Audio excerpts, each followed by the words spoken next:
Threat. Basic patterns. That dog is very threatening. The idea of change threatens some people. He was warned about a possible threat. Predators were a threat to the herd. His crops were threatened by the lack of rain. Are you threatening me? People can act violently if they feel threatened. My cat is no threat to anybody. This wind is threatening to become a storm. His tone of voice held a subtle threat. If you aren't home exactly on time tonight, we are going to have to punish you. If you come home late, then you won't be able to talk on the phone for 2 weeks. Give me everything, or I will use my gun. Don't try to call for help until I'm long gone, otherwise I'll have to hurt you. If you don't work late tonight, then don't bother coming back to work at all.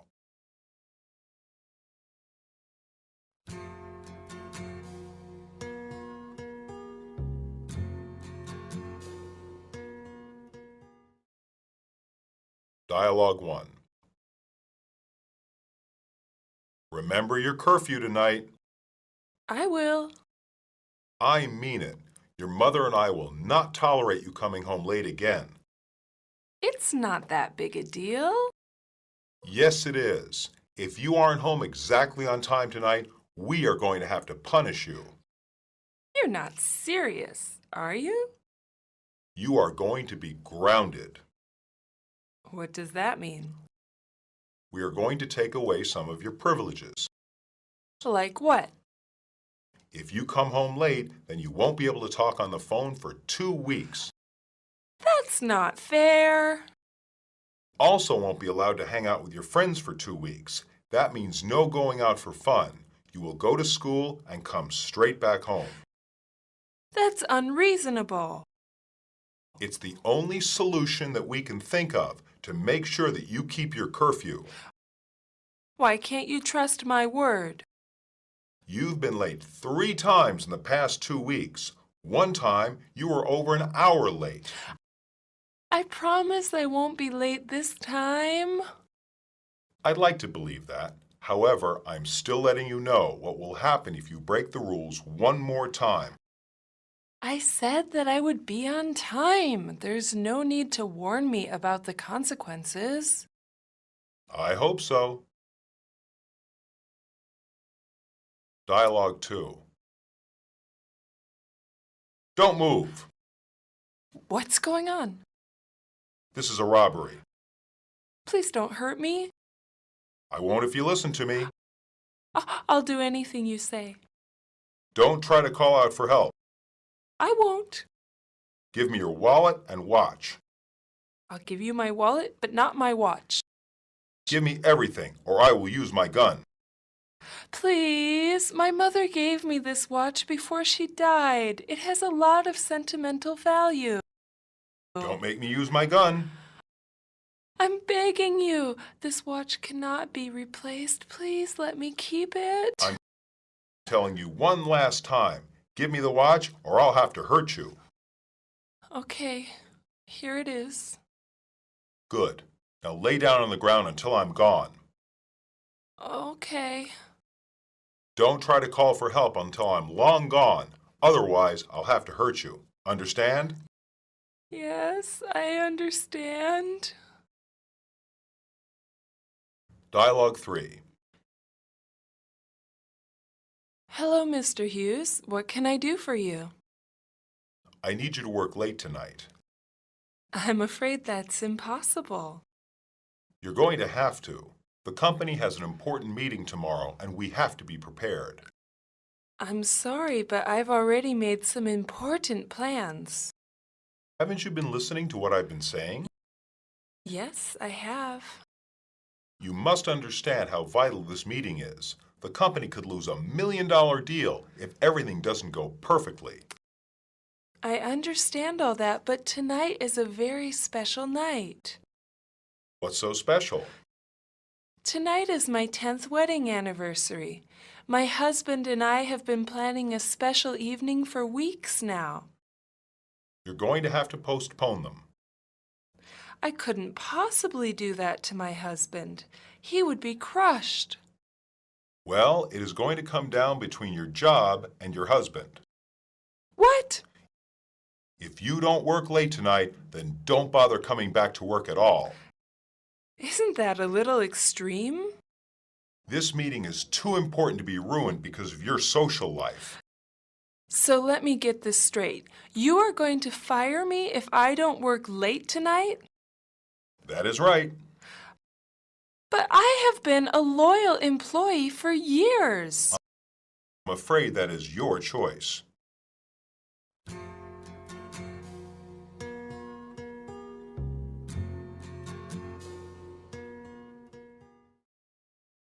Substitutions. 1. Remember your curfew tonight. Be on time tonight. Don't forget when to be home. Keep in mind, we expect you home at 11 o'clock. 2. I mean it. I'm serious. I'm not kidding. I'm definite. 3. You are going to be grounded. You are going to be punished. You are going to be disciplined. You are going to be reprimanded. 4. We are going to take away some of your privileges. We are going to take away some of your freedoms. We are going to take away some of the things you enjoy. We are going to take away some of your rights. 5. It's the only solution that we can think of to make sure that you keep your curfew. It's the only solution that we can think of to make sure that you follow the rules. It's the only solution that we can think of to make sure that you be on time. It's the only solution that we can think of to make sure that you abide by our rules. 6. Don't move. Freeze. Stay put. Not another step. 7. I'll do anything you say. I'll do whatever you tell me. I'll do everything you want me to do. I'll follow all your instructions. 8. It has a lot of sentimental value. It means a lot to me. It reminds me of someone important. It has special memories. 9. Don't make me use my gun. Don't force me to use my gun. Don't push me to use my gun. Don't pressure me to use my gun. 10. I'm begging you. I'm pleading with you. I beseech you. What else can I say to convince you? 11. Understand? Is that clear? Are we straight? No questions, right? 12. I need you to work late tonight. I need you to work overtime tonight. I need you to work more hours tonight. I need you to work later than usual tonight. 13. I'm afraid that is impossible. I can't do that. It won't be possible. That can't be arranged.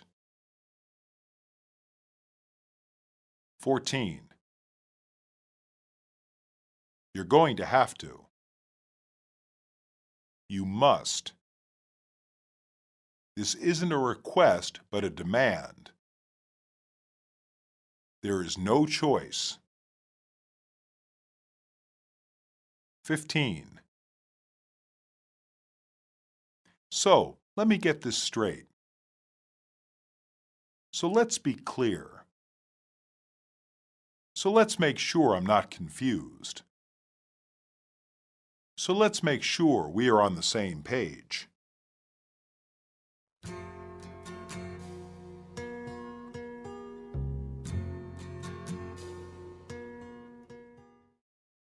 Monologue. The feeling of threat can make people take some extreme actions. For instance, in America, people feel so threatened by the possibility they may be the victims of a crime that it causes them to want to own a gun. One of the main arguments against making guns illegal for private citizens to own is that people should have the right to defend themselves. The Constitution of the United States does have a provision about the right to bear arms in the Bill of Rights. However, according to some experts, this refers to the right of the states to have well-regulated militias to defend themselves. There is a lot of controversy whether or not this right extends to individual citizens. Either way, the fear of crime has greatly contributed to a belief by many that guns are a right of every citizen. They even say this in the face of the statistic that a person is more likely to injure himself or someone he knows than an assailant. Thus, it has been impossible to ban guns and difficult to even pass gun control legislation. People have even objected to such laws that would limit a person to buying only 3 guns a month and having to wait 3 days so that a background check can be completed to make sure criminals and mentally unstable people cannot acquire guns.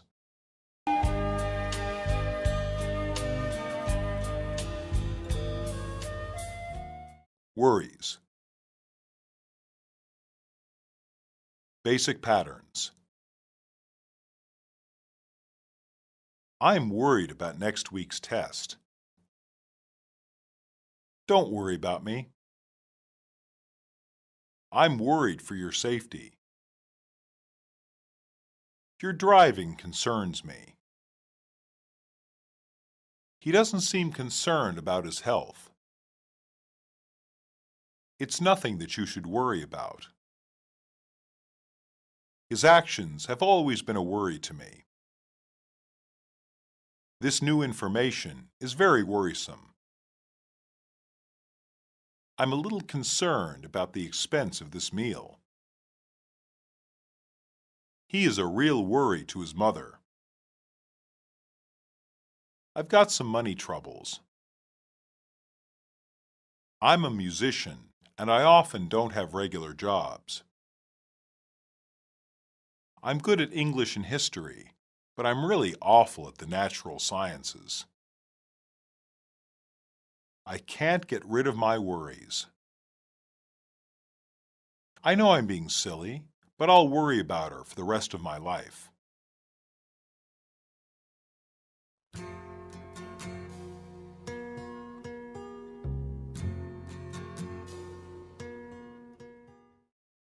Dialogue 1. Hey, Tim. How are you doing? A little stressed out. What's wrong? I've got some money troubles. I hope they're not too serious. If I can get a job soon, then I can stop worrying. I didn't know you were out of work. I'm a musician, and I often don't have regular jobs. I guess that is the life of a musician. My parents keep asking when I plan on getting a real job that has a regular salary. Why do you keep being a musician if it pays so badly? It's the job I love. I can't imagine doing anything else. So what happens if you don't get a job soon? I have to. My rent is due next week, and I have to make a car payment at the end of the month. That is a reason to be stressed. Not only that, but I also have to pay utilities and go grocery shopping. No wonder you're worried. This waiting for a job is nerve-wracking. Are you expecting a job? I'm supposed to hear from someone today. There is a bar that might want to have some live music on Saturday nights. I hope you get it. Me too. If not, I might have to go to my last resort. What's that?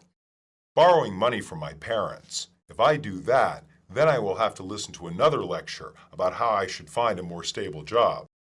I hope everything works out for you. Dialogue 2. How's it going, Stephen? Horrible. What's the matter? I have a big test tomorrow. I'm sure you'll pass with flying colors. I'll be lucky to barely pass. But you're such a good student. I'm good at English and history, but I'm really awful at the natural sciences. I take it that this test is in the sciences. It's the final exam for my biology class. You'll do better than you think. I can't get rid of my worries. Haven't you been studying hard? Yes, a couple of hours a day for the past week. Then you should have nothing to worry about. It's very difficult for me to learn biology. I can't seem to remember all the information I need to know. It's only one test. You don't understand. If I don't get at least a C on this exam, then I won't pass the class. Can't you take the class again? This should be my last semester. I'm supposed to graduate, but I won't unless I get a passing grade in this course. Oh, now I understand why you're so worried. I can't imagine having to tell my parents that I won't be graduating. I really want them to be proud of me. I think you're putting too much pressure on yourself. You'll never do well if you're this anxious. Dialogue 3. I will really miss her. The house will seem so empty without her. It's natural that a child should move out of her parents' home and go off on her own. I know that, but I can't help worrying about her. She's only going away to college. But this is the first time she's ever lived away from home. She's smart and responsible. She'll be fine. I still worry about her. It's a parent's job to be concerned about her child's welfare. She's 18 years old. You can stop worrying about her because she's an adult. No matter how old she gets, she'll still be my baby. You are going to worry yourself sick. Maybe I should call her to see if she needs anything. She just left. Give her some time to settle in. I hope she gets enough to eat and wraps up. I want her to stay healthy. She knows to do that. If she does get sick, there's a health center at the university. But they won't take care of her like I would. It's not that far away. If it becomes necessary, we can go get her and bring her home. I know I'm being silly, but I'll worry about her for the rest of my life. That's okay. We always worry about the one we love.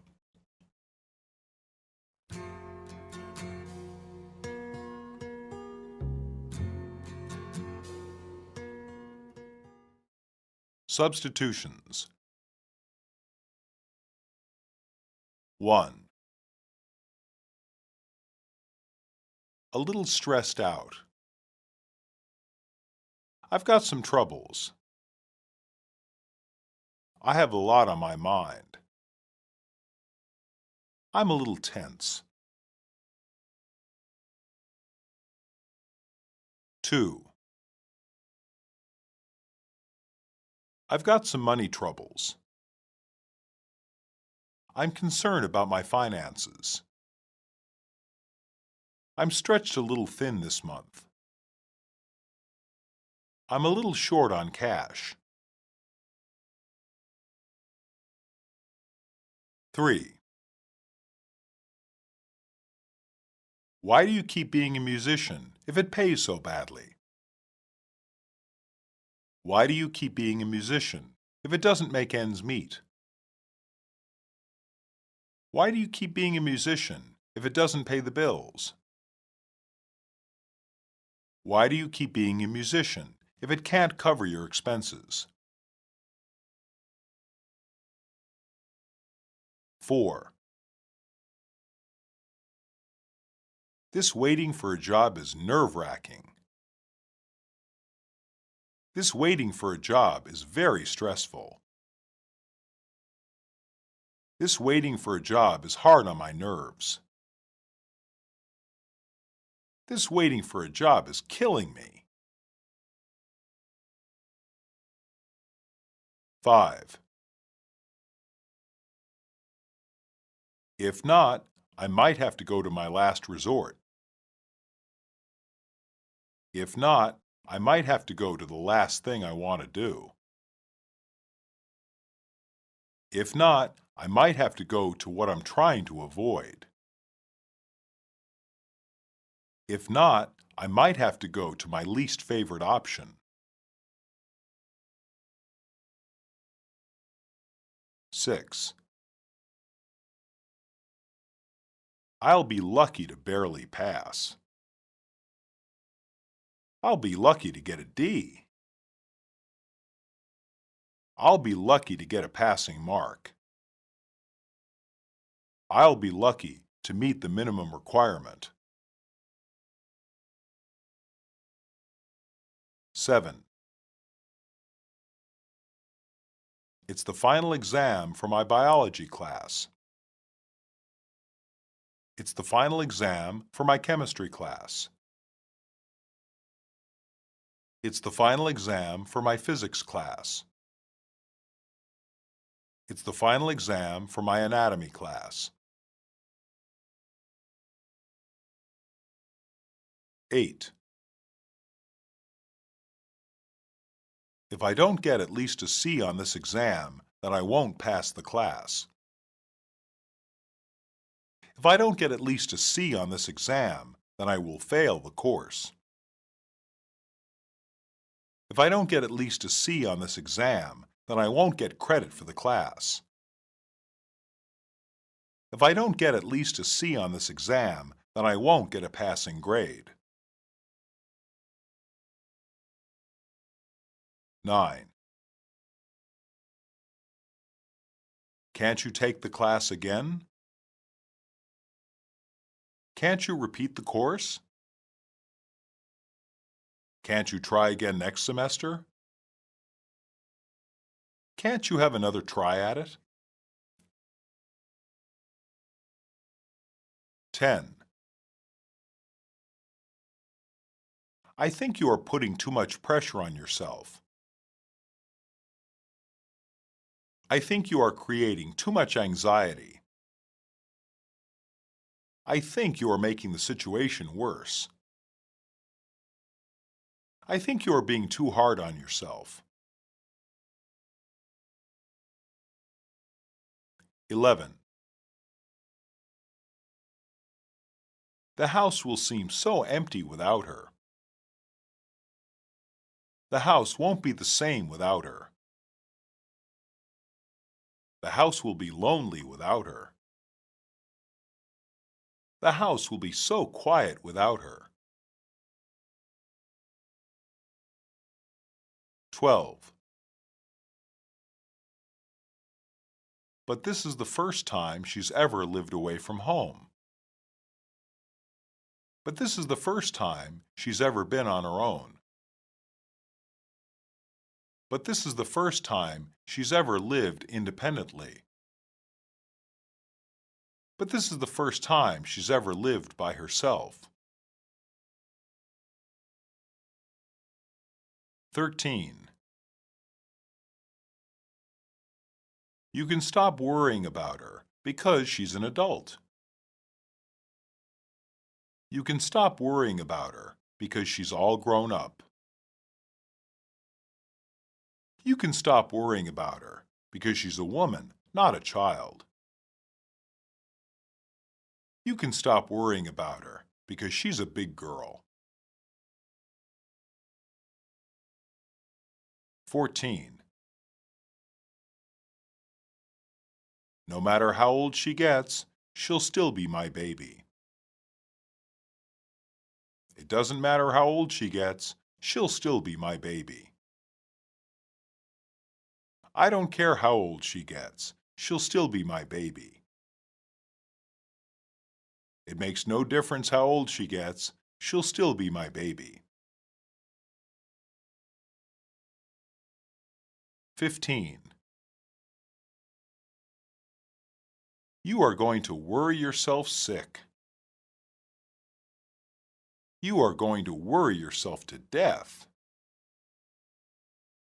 You are going to go out of your mind with worry. You are going to drive yourself crazy with worry.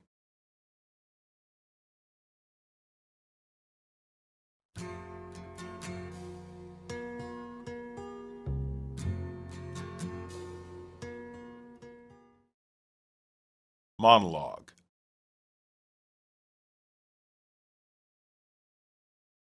When asked what is their biggest worry, many Americans will say money. Money issues can be very stressful for some people. Even relatively well-off people in the upper middle class have financial concerns. One of the biggest money costs to the average family is housing. Unless a couple is independently wealthy, they either have to rent a place to live or take out a mortgage to buy a home. A mortgage is a loan that a bank gives to an individual to buy a home. This is one of the most significant debts that most families incur. The next most expensive household item is a car. For many families, 2 cars are necessary. America does not have a highly effective system of public transportation outside of a few large cities. Therefore, if both parents work, then they both need a car to commute. If only one works, then the other needs a car to run the daily household errands. Thus, a monthly car payment is added to the family's budget. One of the easiest and fastest ways to get deeply in debt is a credit card. Credit cards are easy to obtain and marketed extensively. It allows a person to charge up to his or her spending level per month. They must make monthly payments on what they charge. If they charge more than what they can pay in a month, anything still owed will have interest added on. People get into trouble when they have many credit cards and like to spend more than they make. Finally, if a couple has children, then they must also consider how to pay for their college education. A college education is becoming more and more necessary to make a decent living, so enrollment rates in college are at their highest. All these costs can produce a lot of stress, and one of the main causes that lead to divorce is arguing about money.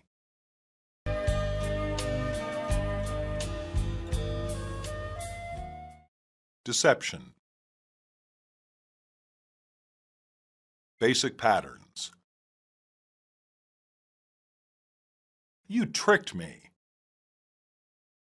I was deceived in this business deal.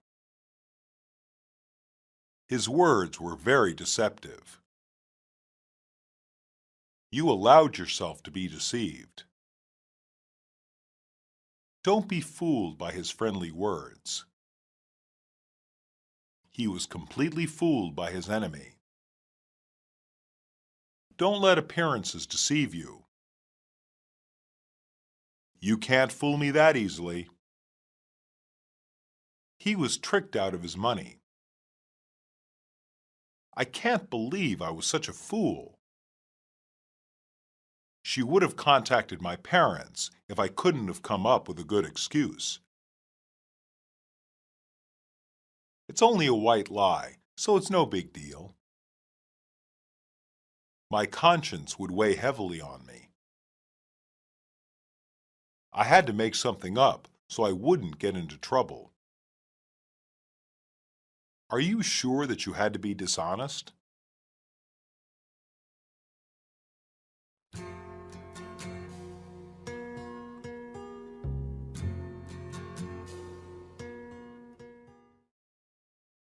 Dialogue 1. Are you feeling better? I'm feeling fine. I haven't been sick. But our teacher said that you missed class because you weren't feeling well. She said you caught the flu. Oh, that's right. I had to tell her I was sick so she would excuse my absence. You mean you weren't sick? No, I'm healthy as a horse. Why would you lie? I didn't want her to tell my parents that I wasn't in school. She would have contacted my parents if I couldn't have come up with a good excuse. Why would you lie to both your parents and your teacher? I really wanted to go see a movie. Why didn't you wait until after school? It was only showing once, and it was a matinee. It's not good to lie to people. It's only a white lie, so it's no big deal. What about the work you missed? Since our teacher thinks I was sick, she's letting me make up the work. So really, I didn't miss anything. What if you get caught? I don't think I will, but even if I do, the movie was worth it. Even if you get into serious trouble? Even then. Dialogue 2. How do you think you're going to do on tomorrow's test? Not very well. I haven't been paying much attention in class lately. What if I told you there was a surefire way you could get an A? I wouldn't believe you. I don't know any of the material that will be on the test. That doesn't matter. I promise you there's a way. Do you want to know? Absolutely. I'll tell you, but you have to promise to keep it a secret. I swear I will. I've got all the questions and answers to the test. All you have to do is memorize the answers to get a perfect score. Isn't that cheating? Yeah, but don't you want to pass? How did you get it? I stole a copy of the test from the teacher. She doesn't even know it's missing. What if we get caught in the act? We can't get caught. All we have to do is make sure we remember all the answers. The teacher won't suspect a thing since there are no papers or other evidence to prove us guilty. I don't know about this. Come on, what do you have to lose? We could fail the test and get suspended for cheating. I told you that we aren't going to get caught. I just think cheating is wrong. My conscience would weigh heavily on me. Do you want to fail? Of course not. Then how else will you get a good grade? I'll have to think about it. Dialogue 3. I heard you got a flat tire this morning on the way to work. I really didn't. What do you mean? I had to make something up so I wouldn't get into trouble. What really happened? I was up very late last night, so I didn't get much sleep and woke up very late. Why didn't you just tell the truth? Because the truth sounds irresponsible. Why did you get to bed so late? I went to a party and ended up staying later than I planned. Being late because of car problems is more professional than saying I overslept because I partied too much the night before. That doesn't sound very responsible. Did you miss anything this morning? I missed a very important conference, so I couldn't tell the boss the truth. He would have fired me on the spot. Why do you think he would be so harsh? Because he had to cancel the conference because I was absent. Are you sure that you had to be dishonest? Wouldn't he have understood? I had to lie. He doesn't really like me, and he's just looking for any excuse to fire me. Do you think he believed you? I have my doubts, but he couldn't prove I was lying to him, so he had to accept my reason. How do you think he feels about you now? I think I'm hanging on to my job by a thread. I believe if I screw up one more time, I'll be out of a job. I guess you'll have to be extra careful. I'll have to stay on my toes.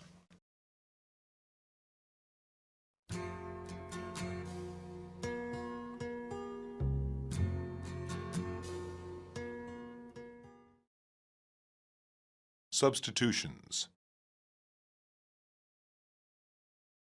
1. She said you caught the flu. She said you caught a cold. She said you had a stomach ache. She said you got food poisoning. 2. No, I'm healthy as a horse. No, I'm in tip-top shape. No, I'm in wonderful health. No, I couldn't be better. 3. Why would you lie? Why not tell the truth? Why be dishonest? What were you covering up? 4. It's only a white lie, so it's no big deal. It's only a white lie, so it's not serious. It's only a white lie, so it won't hurt anyone. It's only a white lie, so it won't affect anything. 5.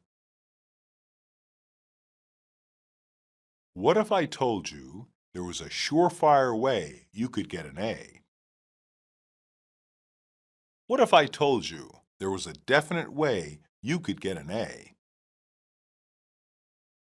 What if I told you there was a guaranteed way you could get an A?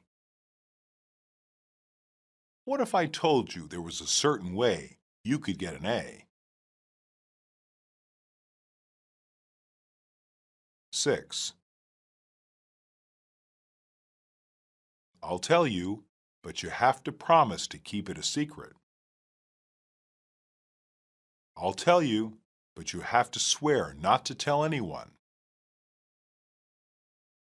I'll tell you, but you have to promise not to speak about this to anyone else.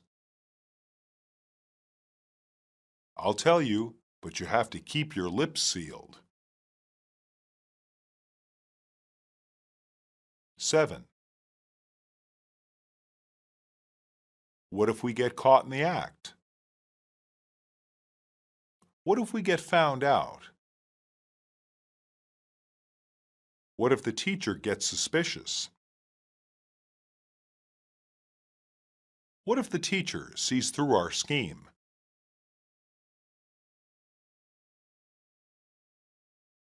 8. I don't know about this. I'm not sure. I'm not certain this is for me. I don't know if I want to do this. 9. Come on. You should. Why not? Don't be afraid. 10. What really happened? What's the truth? What's the real reason? What in fact occurred? 11. He would have fired me on the spot. He would have fired me right there. He would have fired me immediately. He would have fired me in front of everyone. 12. Do you think he believed you? Do you think he saw through you? Do you think he swallowed your story? Do you think he accepted your account? 13. I think I'm hanging on to my job by a thread. I think my position at the company is precarious.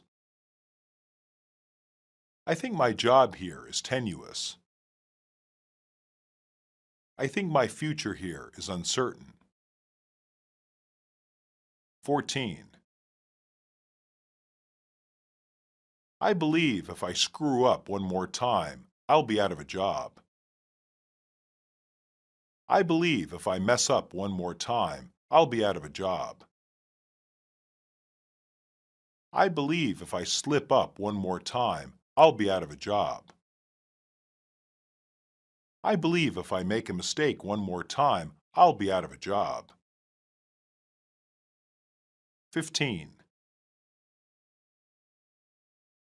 I'll have to stay on my toes. I'll have to be conscientious. I'll have to be constantly alert. I'll have to be careful not to make a mistake.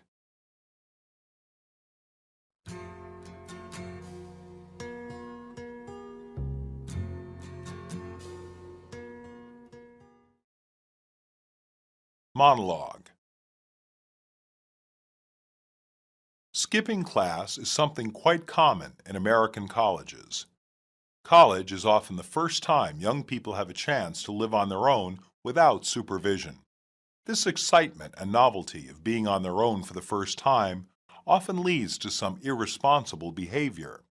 Without a parent's nagging voice that they should go to school, some students slip into the bad habit of sleeping through classes instead of waking up on time to go to them. Not only do they miss the information that is taught in them, but they can also have their grades penalized. Colleges and universities recognize the problem of multiple absences, and some even require that professors reduce the grade of the student if he or she has too many unexcused absences. In order to get an excused absence, a student usually has to provide some proof. For instance, if he says he has been sick, then a teacher might require a note from the health center to prove his illness. If they must be away for a school activity, then they must have a note from the school sponsor of the activity explaining why the student must miss class. Therefore, even if a student has done A quality work, he or she may still fail a class if he or she misses more classes than allowed by school policy.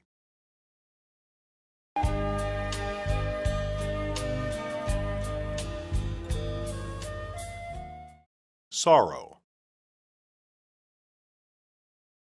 Basic patterns. I'm so sorry this has happened to you. I can't deal with this right now. This is awful. Are you crying? I'll be okay in a moment. I miss my wife. These pictures make me sad. He's still grieving for her. She hasn't gotten over the death of her child. I just don't feel like talking about it. Why are you so upset?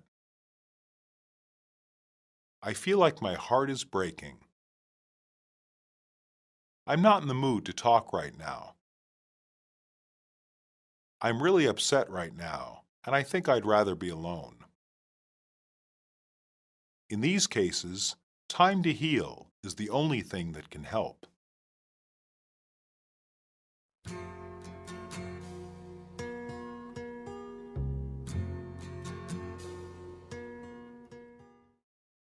Dialogue 1.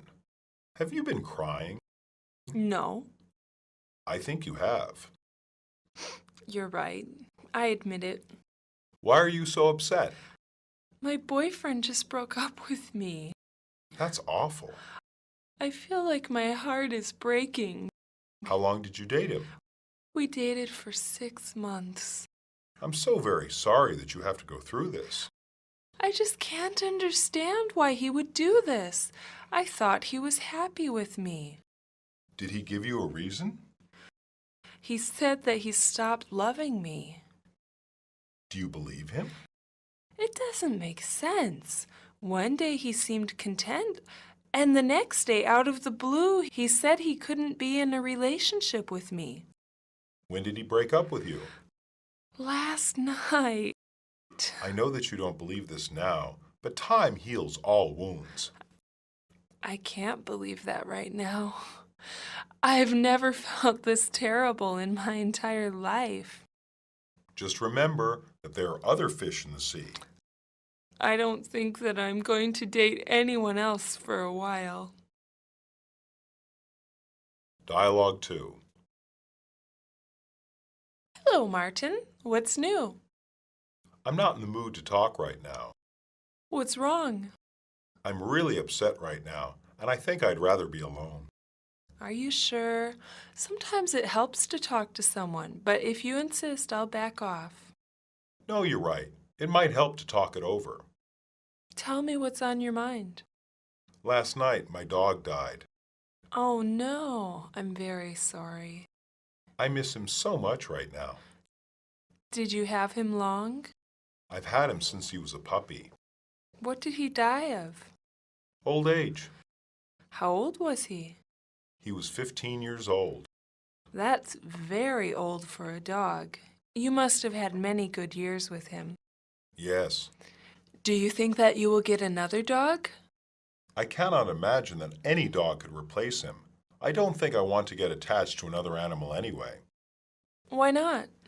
Because it hurts too much when you lose your pet. It's just like when a person dies. I think you will feel differently when the grief passes. Maybe. Dialogue 3. Hi, Jordan. Hello, Melinda. I just heard about your grandfather. I was sad to find out that he died. Thank you for your sympathy. Is there anything I can do?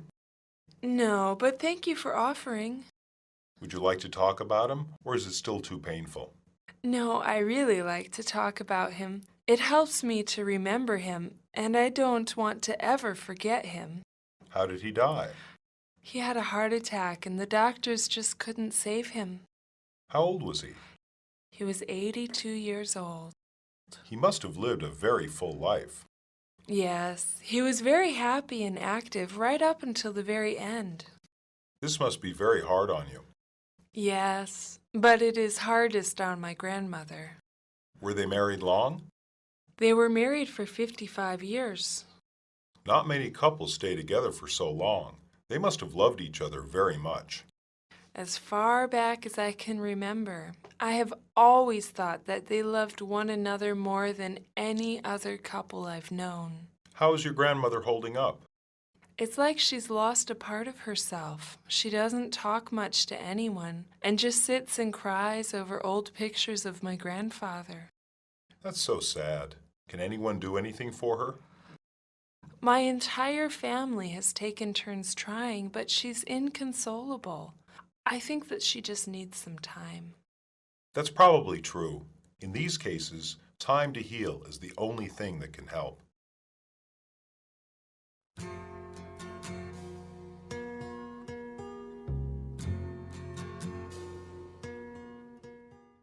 Substitutions. 1. Have you been crying? Have you been weeping? Have you been sobbing? Have you been shedding tears? 2. My boyfriend just broke up with me. My boyfriend just dumped me. My boyfriend just ended our relationship. My boyfriend just said he didn't want to go out with me anymore. 3. I feel like my heart is breaking. I feel like my world is ending. I feel like my heart has been ripped out. I feel like I've lost the most important thing in my life. 4.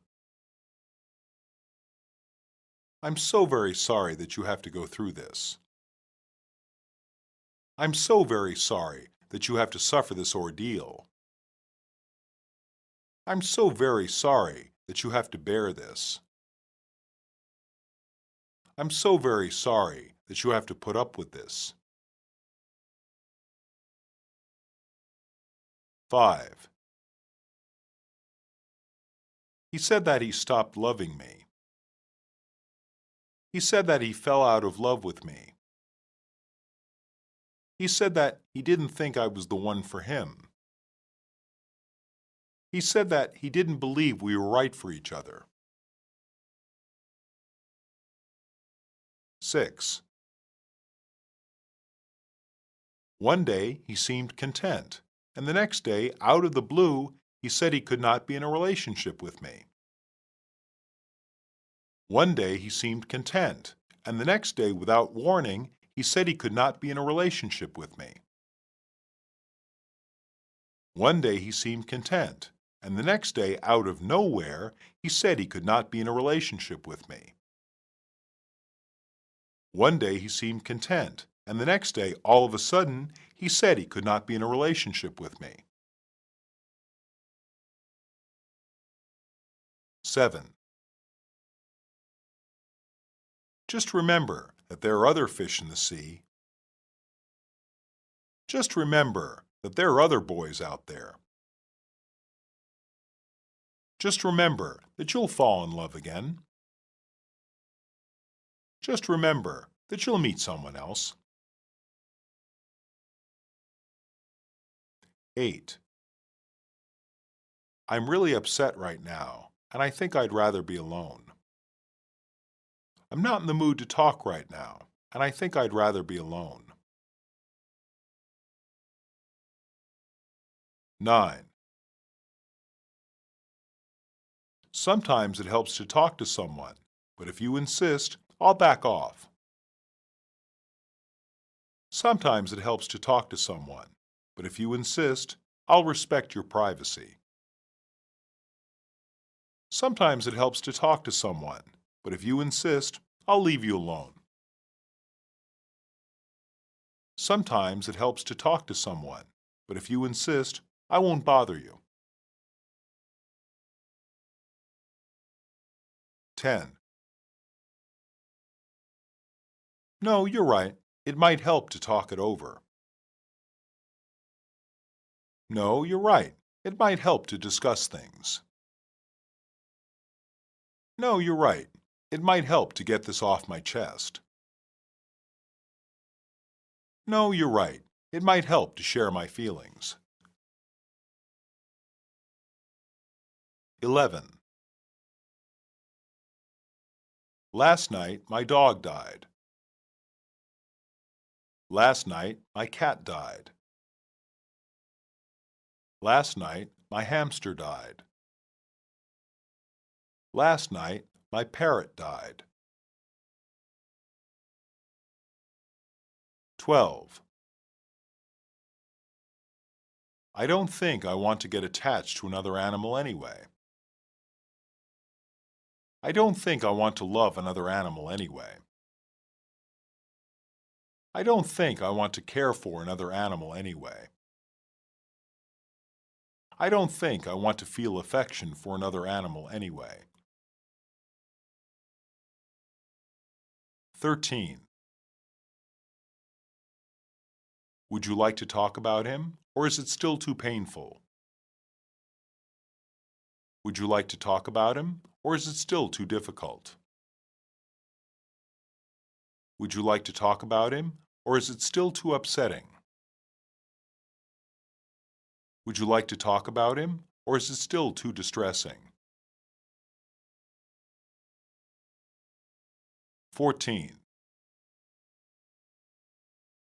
He had a heart attack, and the doctors just couldn't save him. He had a heart attack, and the doctors just couldn't cure him. He had a heart attack, and the doctors just couldn't heal him.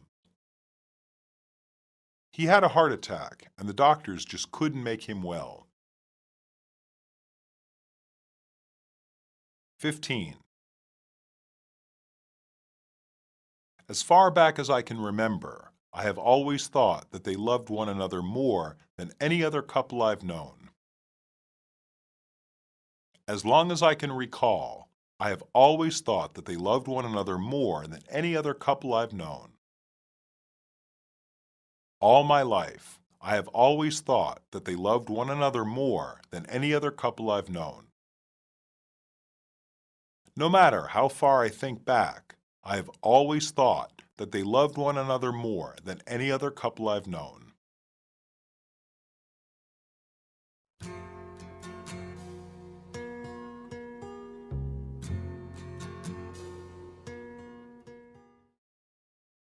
Monologue.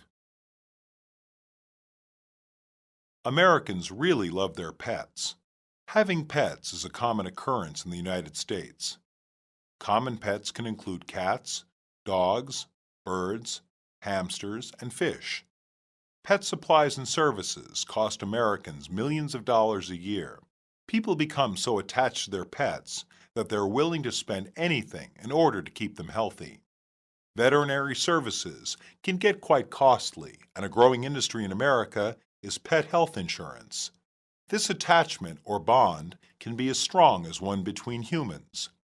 Therefore, when a pet dies, an owner can feel as much sorrow as when a human being he or she is close to passes away. This sorrow leads them to treat their pet just as they would a loved one who has died. Some pet owners bury their pets just like people. There are even pet cemeteries that specialize in burials for pets, complete with funerals and coffins. They can also be cremated, if that is what the owner desires. Most people bury their beloved pets in the backyard or a special place. For instance, in my parents' backyard lies the remains of a dozen fish and 4 hamsters that were once the pets of my brothers and me.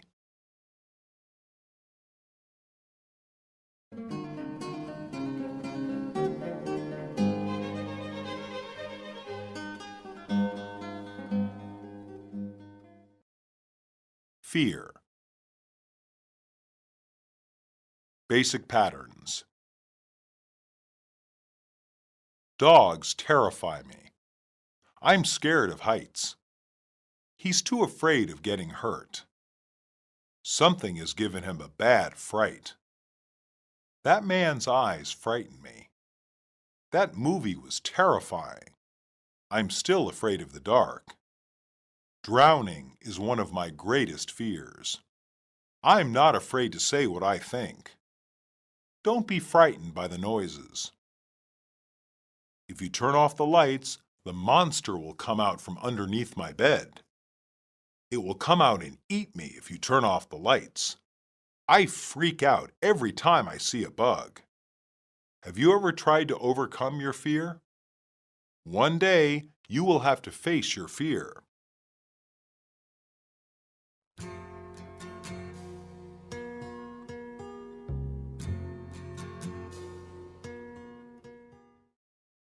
Dialogue 1. Jenny, it's time for bed. Just a few more minutes, please, Daddy. No, you need to be in bed now. It's very late. Can I get a drink of water first? One small drink. Are you ready now? Now I have to go to the bathroom. Okay, go then. Would you read me a bedtime story? Only if it is very short. Go pick one out. I want you to read this one.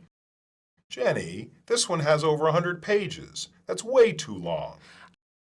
I'll go pick something else. Why are you stalling? I'm not stalling. Yes, you are. Tell me the truth. Why don't you want to get into bed? I don't want you to turn off the lights. Why not? You can't sleep in a bright room. If you turn off the lights, the monster will come out from underneath my bed. There are no such things as monsters. Yes, there are. I heard one under my bed last night. It will come out and eat me if you turn off the lights. I'll check under the bed. Look, there's nothing under here. Maybe it moved to the closet. Let's check the closet. No monsters in here either. Now it's time for bed. But I'm still scared. How about if I leave one small light on? Will that make you feel better?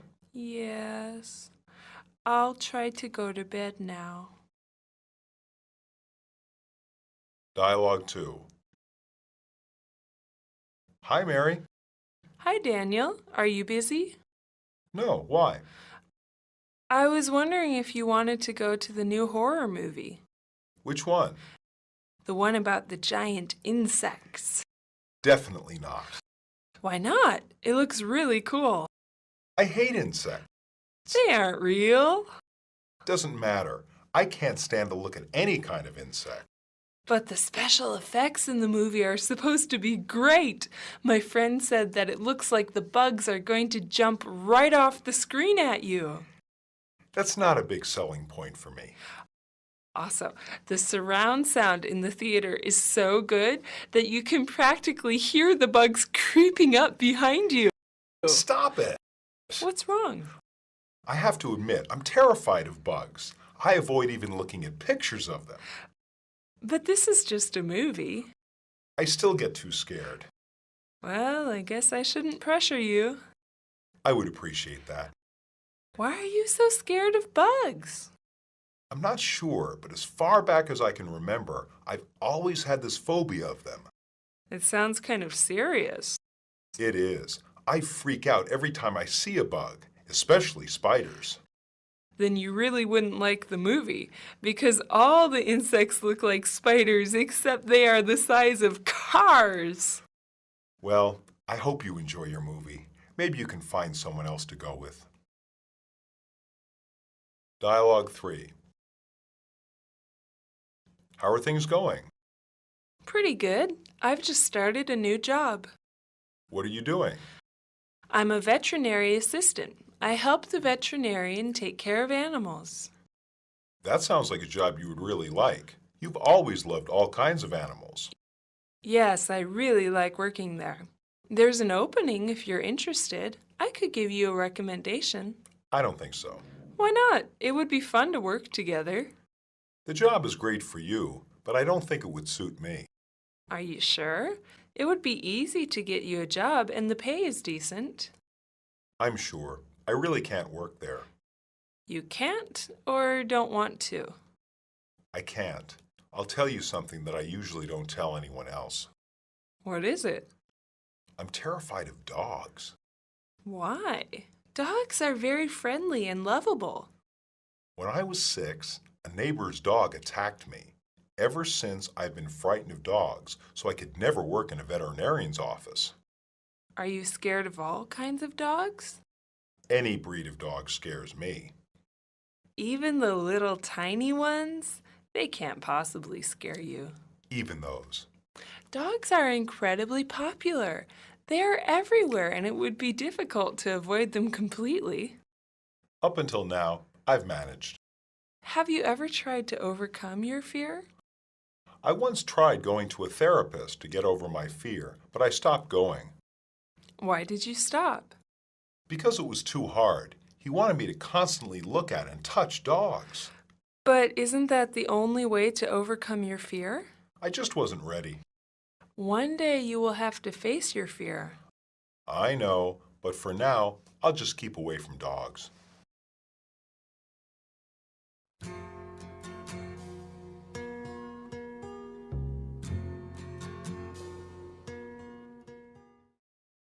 Substitutions. 1. Archie, it's time for bed. Archie, it's bedtime. Archie, it's time to sleep. Archie, it's time to get under the covers. 2. Okay, go then. Okay, do it. Okay, hurry up. Okay, finish up. 3. Why are you stalling? Why are you delaying? Why are you playing for time? Why are you postponing the inevitable? 4. If you turn off the lights, the monster will come out from underneath my bed. If you turn off the lights, the monster will come out from my closet. If you turn off the lights, the monster will come out from the shadows. If you turn off the lights, the monster will come out from behind the dresser. 5. Will that make you feel better? Will that make you feel less scared? Will that make you feel more relaxed? Will that make you feel not so frightened? 6. Are you busy? Do you have plans? Are you doing anything? Want to go out? 7. It looks really cool. It looks really interesting. It looks really neat. It looks really exciting. 8. I can't stand to look at any kind of insect. I can't stand to touch any kind of insect. I can't stand to be near any kind of insect. I can't stand to handle any kind of insect. 9. That's not a big selling point for me. That doesn't appeal to me. That doesn't make me want to go. That really turns me off. 10. I'm not sure, but as far back as I can remember, I've always had this phobia of them. I'm not sure, but as far back as I can remember, I've always had this irrational fear of them. I'm not sure, but as far back as I can remember, I've always had this thing about them. I'm not sure, but as far back as I can remember, I've always had this feeling of dread about them. 11. I freak out every time I see a bug. I go to pieces every time I see a bug. I become insensible every time I see a bug. I go completely irrational every time I see a bug. 12. I could give you a recommendation. I could put a good word in for you. I could tell my boss about you. I could talk you up to my boss. 13. It would be easy to get you a job, and the pay is decent. It would be easy to get you a job, and the pay is respectable. It would be easy to get you a job, and the pay is enough to get by. It would be easy to get you a job, and the pay is enough to live on. 14. Dogs are very friendly and lovable. Dogs are very cuddly and cute. Dogs are very sweet and loyal. Dogs are very playful and steadfast. 15. One day you will have to face your fear. One day you will have to overcome your fear. One day you will have to get over your fear. One day you will have to conquer your fear.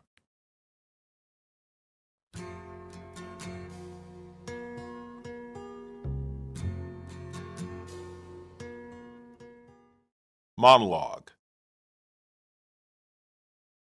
Phobias are things that people fear. Phobias are usually specific and go beyond just common fears, because the fear of something is only labeled a phobia if it is extreme. Some people's phobias are so extreme that they can interfere with their daily lives. Phobia is the Greek word meaning fear. Oftentimes, phobias are given their Greek names. For instance, one debilitating phobia is agoraphobia. Agora refers to the Greek word for marketplace, so agoraphobia is used to describe the fear of many people. Some agoraphobics are so frightened that they cannot leave their homes. This prevents them from leading a normal life, since they cannot even go to the supermarket, much less to an office to go to work. Some of the most common phobias are of such things as dark places, snakes, spiders, and high places. For those with fears that interfere with how they live, they must seek help to overcome their fears. Psychologists can often help with this kind of disorder. They slowly introduce to the person what they most fear, and they repeat this process until the patient no longer feels scared.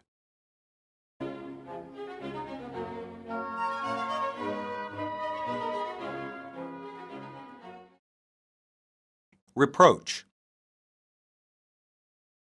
Basic patterns. You need to stop being late to work.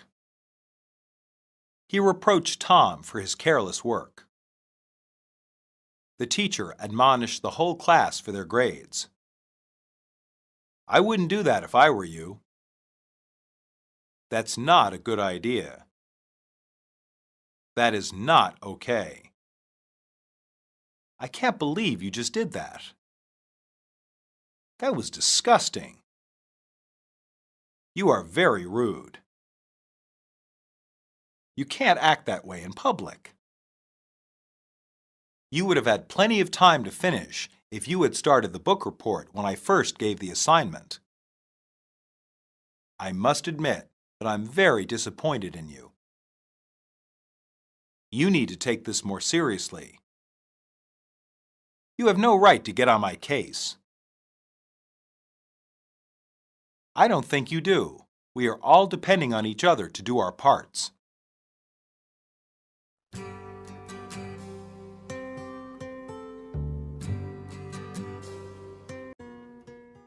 Dialogue 1.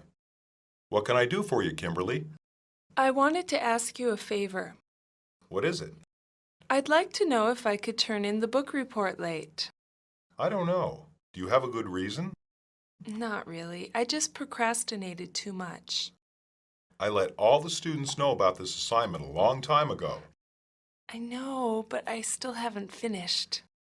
You would have had plenty of time to finish if you had started the book report when I first gave the assignment. When did you start? Be honest. I started last week.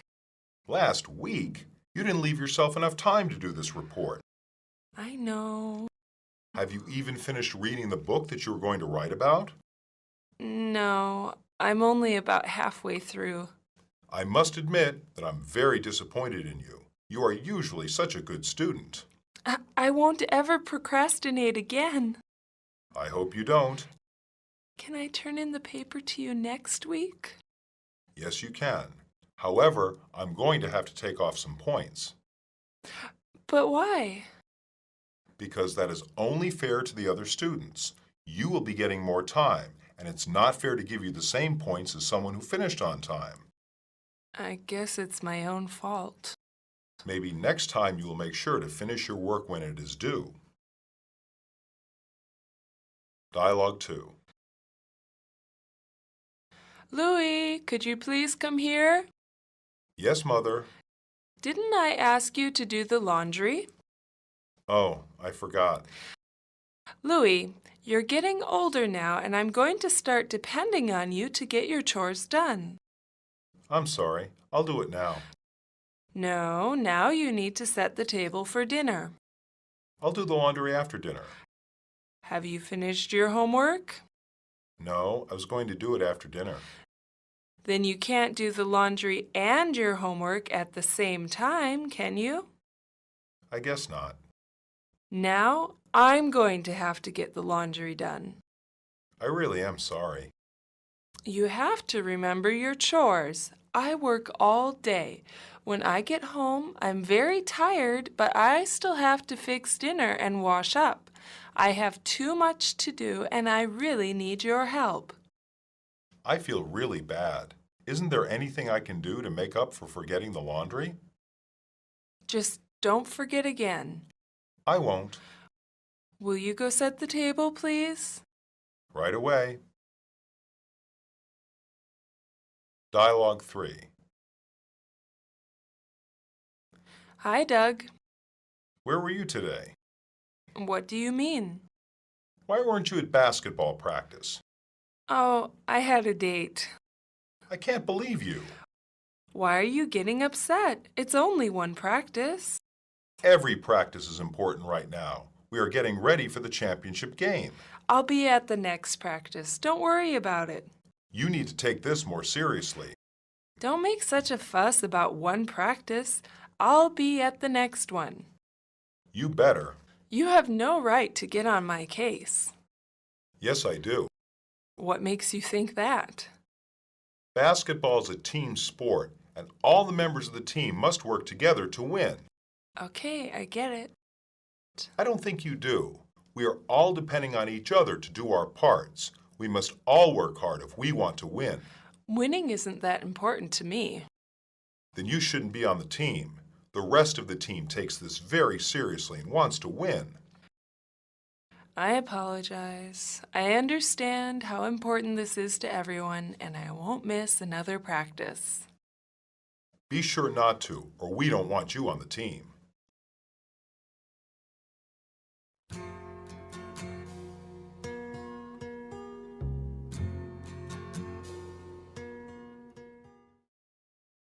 Substitutions. 1. I'd like to know if I could turn in the book report late. I'd like to know if I could have more time to finish the book report. I'd like to know if I could get an extension. I'd like to know if I could have some extra time to complete the assignment.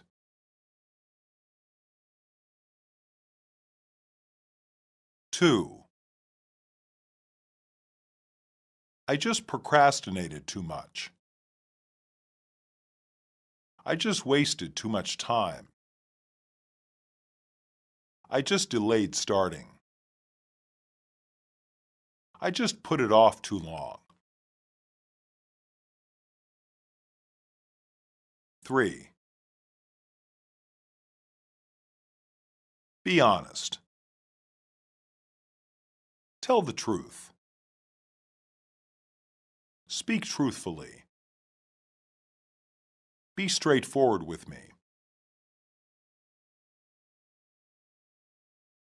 4. I must admit that I'm very disappointed in you. I must admit that I expected better of you. I must admit that I feel like you let me down. I must admit that I think you could do better.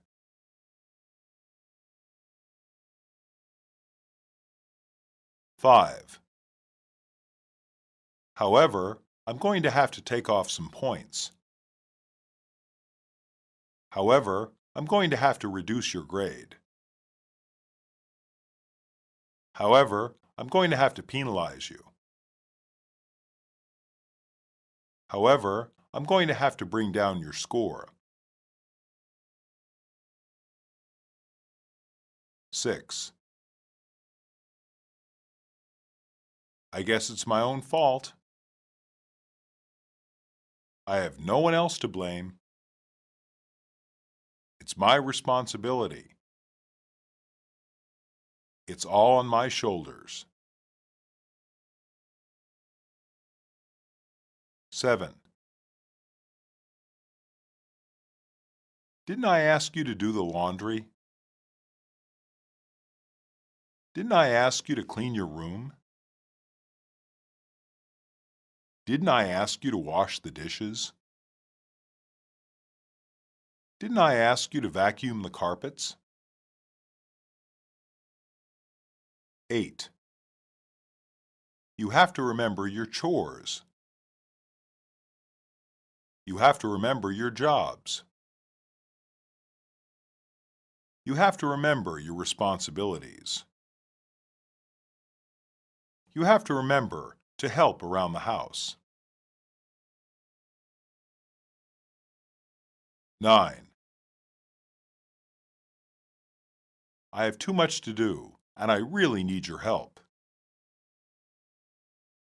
I have too much to do, and I depend on you. I have too much to do, and I need your assistance.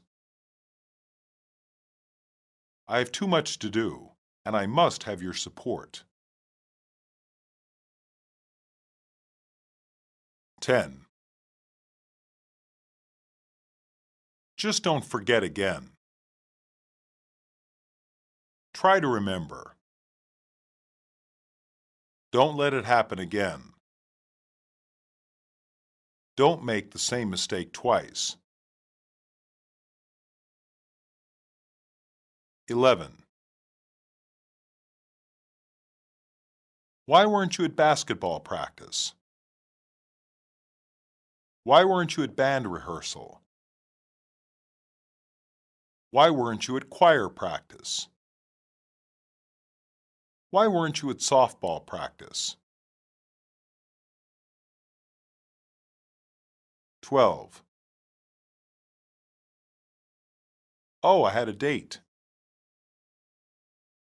Oh, I had a meeting. Oh, I had an interview. Oh, I had a get-together. 13. Don't make such a fuss about one practice. Don't go on so about one practice. Don't make a scene about one practice. Don't hassle me so much about one practice. 14. You have no right to get on my case. You have no right to criticize me. You have no right to nag me. You have no right to pester me.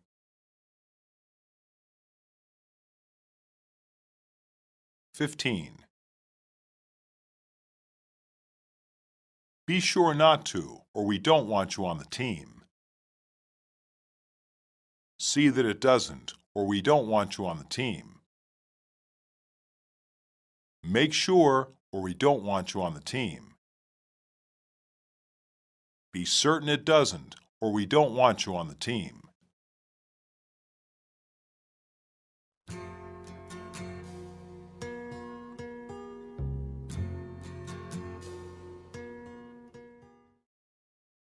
Monologue. In many instances, reproach from one's peers can be a lot more effective than from someone in a position of power. Peer pressure can be a negative influence when it sways people to do things that are inappropriate or harmful to their health. One of the biggest causes for first-time drug and alcohol use is peer pressure. It can be incredibly difficult for a young person to stand out from the crowd and say that they do not want to do something. However, this is not always the case. Sometimes the desire for our peers to respect us can make us better people. This is especially so when a person feels like he has let down his peers when they were depending upon him. This is particularly the case when children play a team sport. Many parents encourage their children to play these kinds of sports because they feel that they can instill a sense of responsibility and duty to others.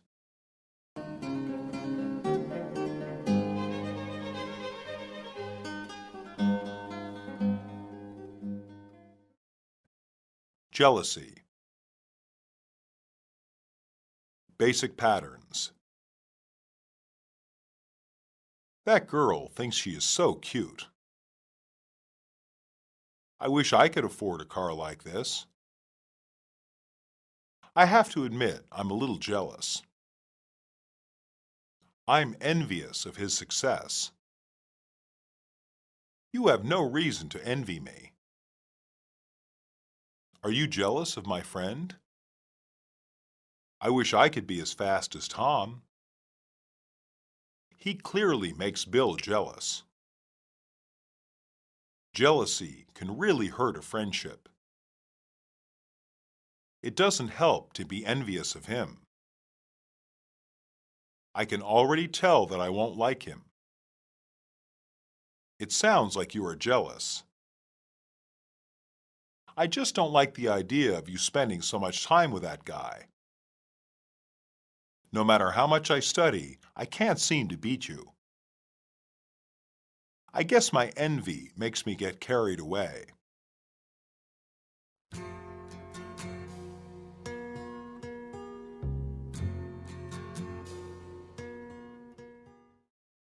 Dialogue 1.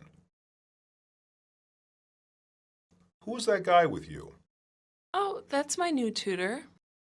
I thought your new tutor was going to be a girl. I thought so too, but at the last minute she had to cancel. She was good enough to recommend Peter to me. So, his name is Peter.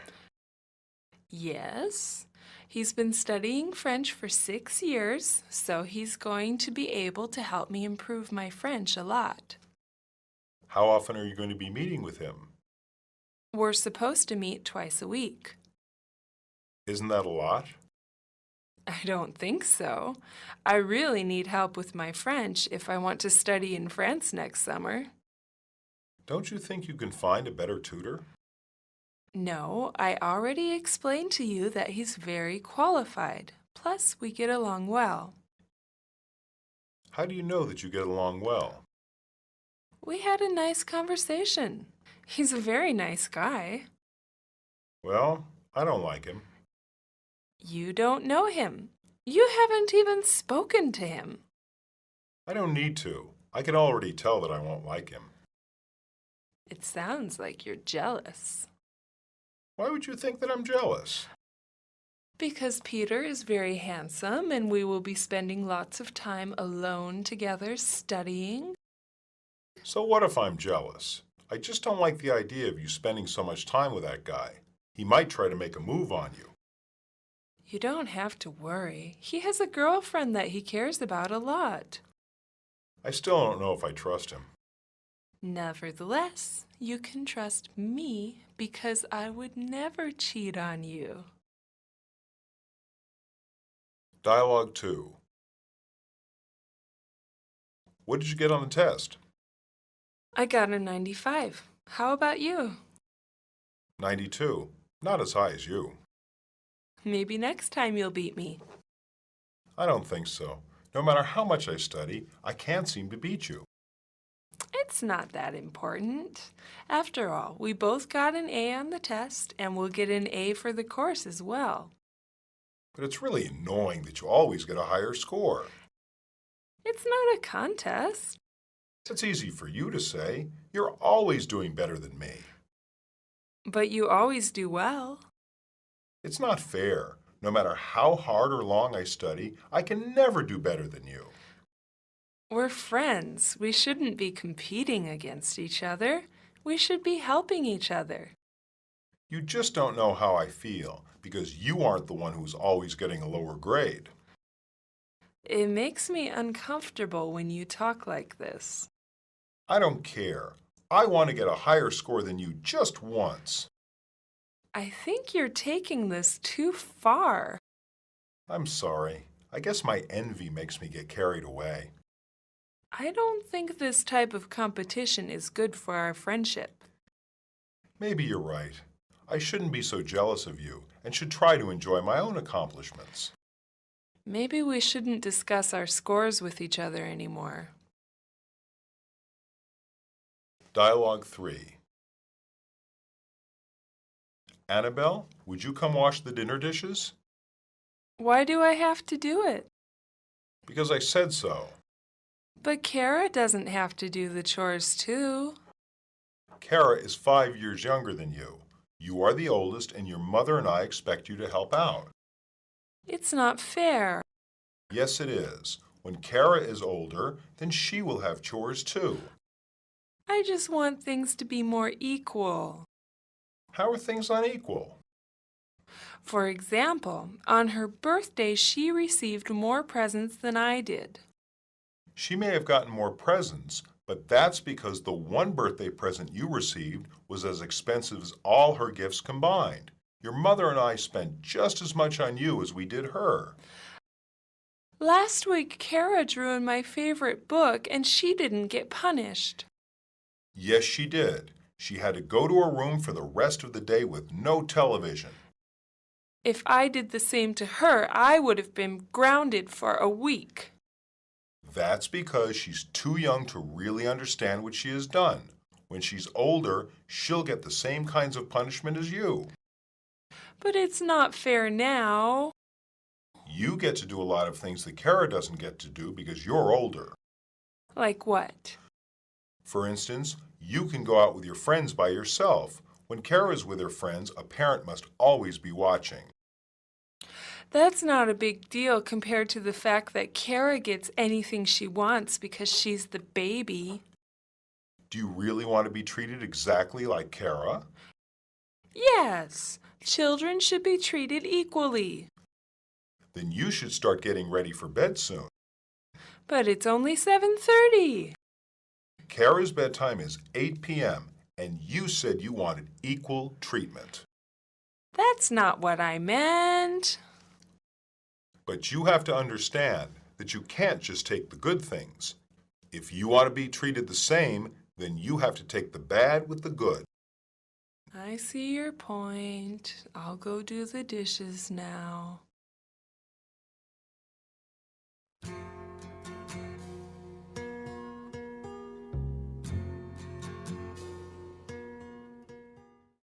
Substitutions. 1. Who was that guy with you? Who were you with? Tell me about that guy. Why were you with him? 2. She was good enough to recommend Peter to me. She was kind enough to recommend Peter to me. She was considerate enough to recommend Peter to me. She was thoughtful enough to recommend Peter to me. 3. We had a nice conversation. We had a nice chat. We had a nice discussion. We had a nice talk. 4. It sounds like you are jealous. It sounds like you have been bitten by the green-eyed monster. It sounds like you are envious. It sounds like you are green with envy. 5. Because Peter is very handsome, and we will be spending lots of time alone together studying. Because Peter is very charming, and we will be spending lots of time alone together studying. Because Peter is very witty, and we will be spending lots of time alone together studying. Because Peter is very attractive, and we will be spending lots of time alone together studying. 6. Not as high as you. Lower than that. Not as good a grade. I didn't score as well. 7. But it's really annoying that you always get a higher score. But it really gets to me that you always get a higher score. But it really bothers me that you always get a higher score. But it gets on my nerves that you always get a higher score. 8. That's easy for you to say. You don't have to worry. It's no skin off your nose. It's not your problem. 9.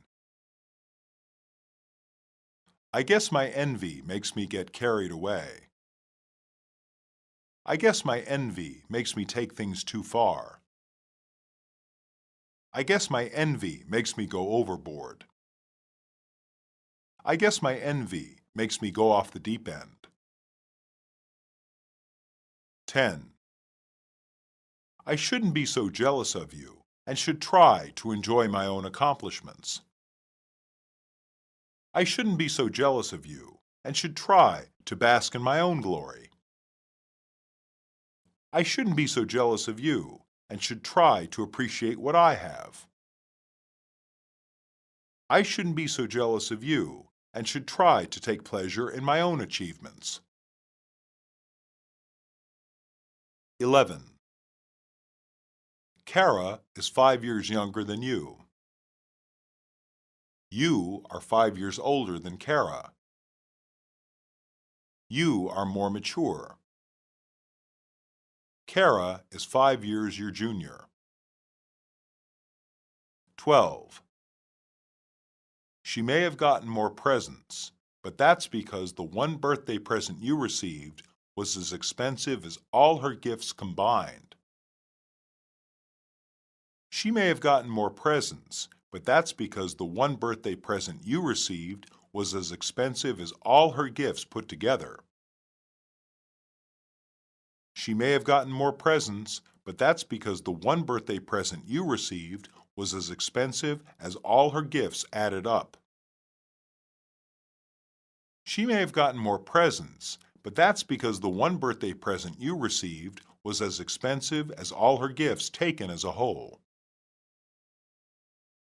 13. Last week, Kara drew in my favorite book and she didn't get punished. Last week, Kara tore my favorite shirt and she didn't get punished.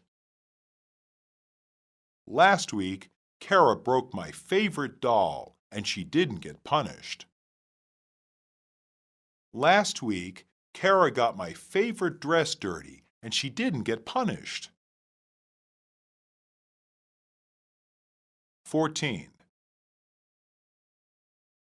For instance, you can go out with your friends by yourself.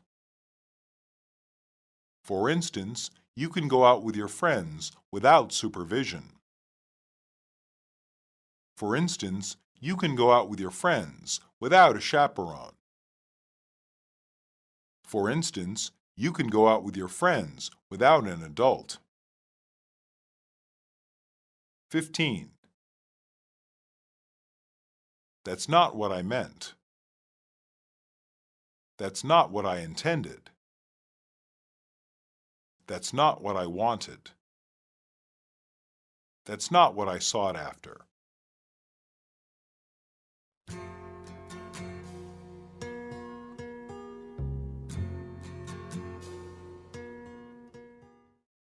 Monologue. Sibling rivalry is a common occurrence in families. America has a history of wanting everyone to be treated equally, and this has extended to family life.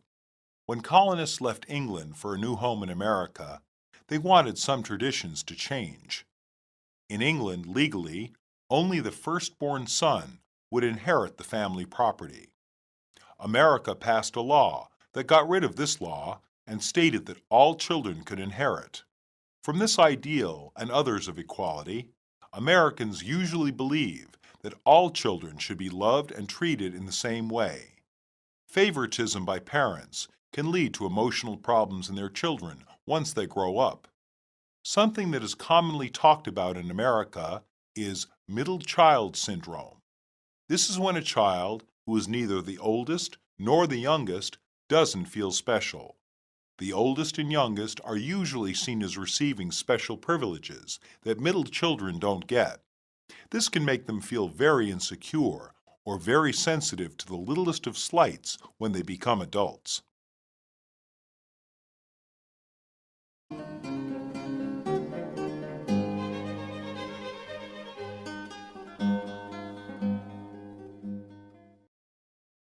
Flattery. Basic patterns. You haven't aged one bit. That dress looks marvelous on you. Don't try to impress me with flattery. I'm not fooled by your false compliments. You played that piece wonderfully. You sing like an angel. He's the best ball player I have ever seen. You are our most valuable worker. We are very impressed with your work. You have the best yard in the neighborhood. You are just the person I was hoping to run into. Because your smile brightens up my day. Can't I just enjoy your company? I really like that dress you are wearing. I just wanted to let you know how well I think you are running the office.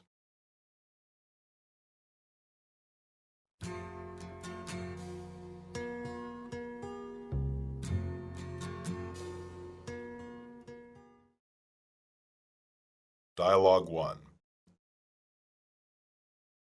Hi, Audrine. You are just the person I was hoping to run into. Oh, why is that? Because your smile brightens up my day. Is that all? Isn't there another reason? Can't I just enjoy your company? I guess so. I really like that dress you're wearing. I think it suits you well. That is nice of you to say so. Is it new? No, I've had it for many years. You've seen me wear it lots of times. Oh, that's right. Have you done something new with your hair? Nope, it's the same as it has always been. I just think it looks especially good today. Why are you flattering me so much today? I'm just trying to be nice to you. I'm still a little suspicious. Do you want something? Well, I was going to ask you if you have an extra ticket to the concert. Yes, I do. I was wondering if you have found someone who wants to go. Not yet. Would you like to go? Yes, I would. All you had to do was ask. You didn't have to try to butter me up first. Dialogue 2. Good morning, Mr. Addison. Good morning, Diana. How are you doing today? I am very well. And you? I'm doing fine, thank you for asking. Is there something that you wanted to discuss with me? Nothing in particular. I just wanted to let you know how well I think you are running the office. Thank you for the compliment. Since you've taken over, I think that the entire office is working more efficiently and effectively. That's nice of you to say. Our old manager didn't do half as good a job as you. Well, that is one of the reasons he had to be replaced. The president of the company felt that he was not working very hard. I can tell that you are a hard worker. I try to be. I've noticed that you are always working late into the night. It shows how dedicated you are to making sure the company succeeds.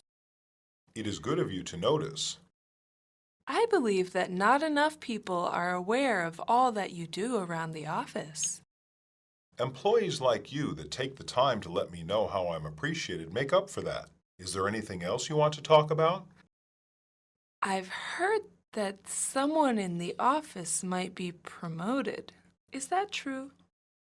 Yes. Management is looking to advance someone in the office who deserves it. Who will pick the person to get promoted? The president has left the decision up to me. That's wonderful. Have you made a decision yet? Not yet, but I'll let everyone know by the end of this week. I hope that you will keep me in mind. I definitely will. Thank you, sir. Have a nice afternoon.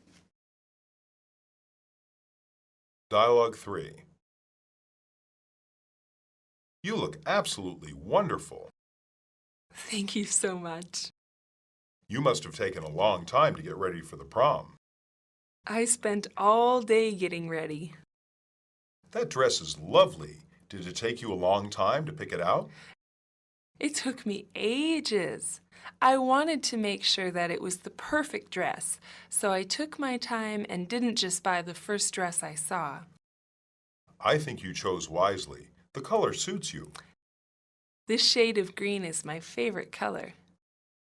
I've always thought that green goes well with your shade of red hair. I've always been jealous of your hair. It's so long and curly. But I've always liked your hair. It's so smooth and straight. Thanks for saying that. Did you go to the hairdresser to fix your hair? Yes, do you like it? I do. I think wearing your hair up is very chic. I thought so too. I saw this hairstyle in a magazine on a movie star. I liked it so much that I took the picture into the hairdresser and had her copy it. I think it turned out well. Who did your makeup? My older sister. She did a very good job. I think it looks natural and not overdone like a lot of girls I see. I hate it when girls wear too much makeup. It makes them look like clowns. Anyway, I hope you have fun at the prom. You too.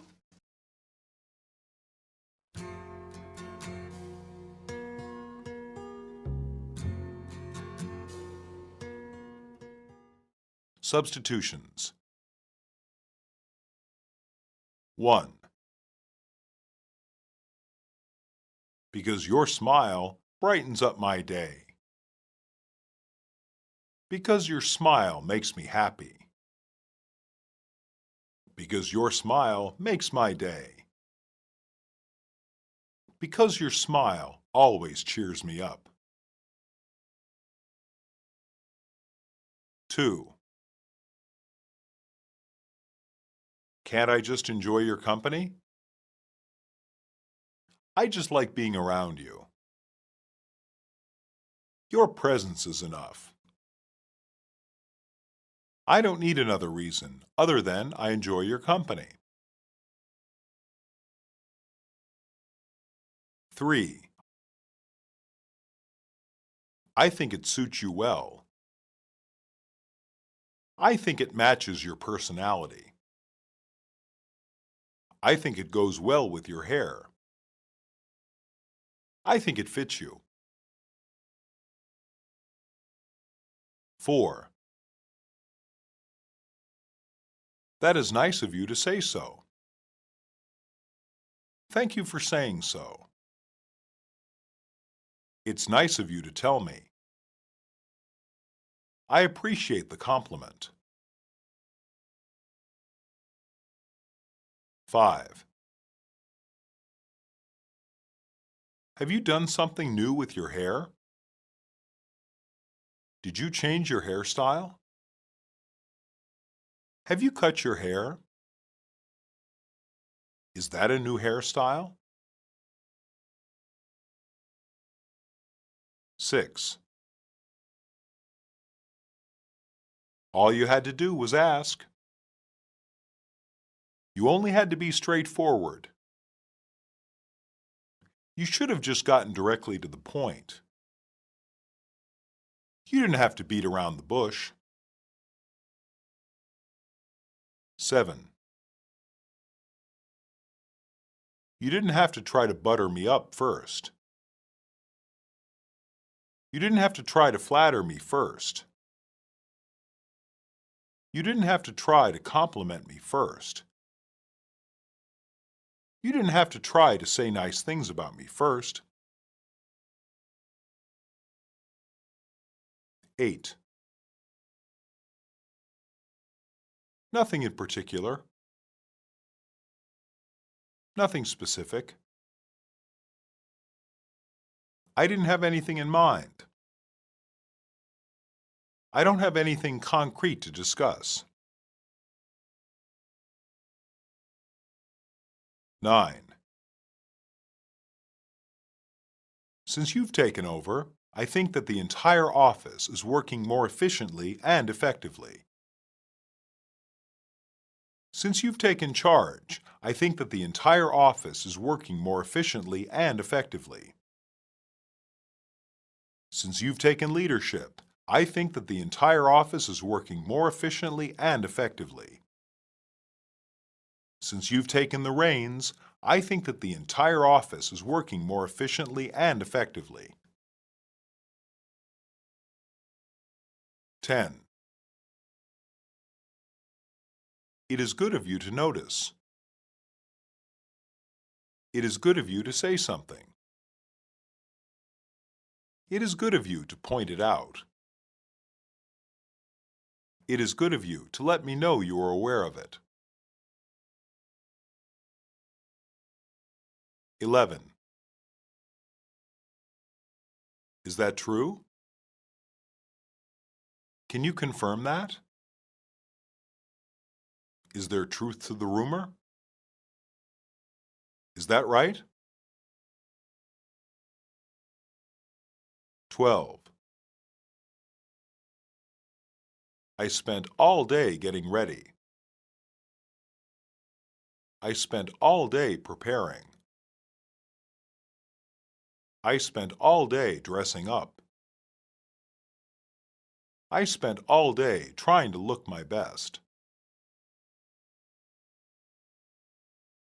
13. That dress is lovely.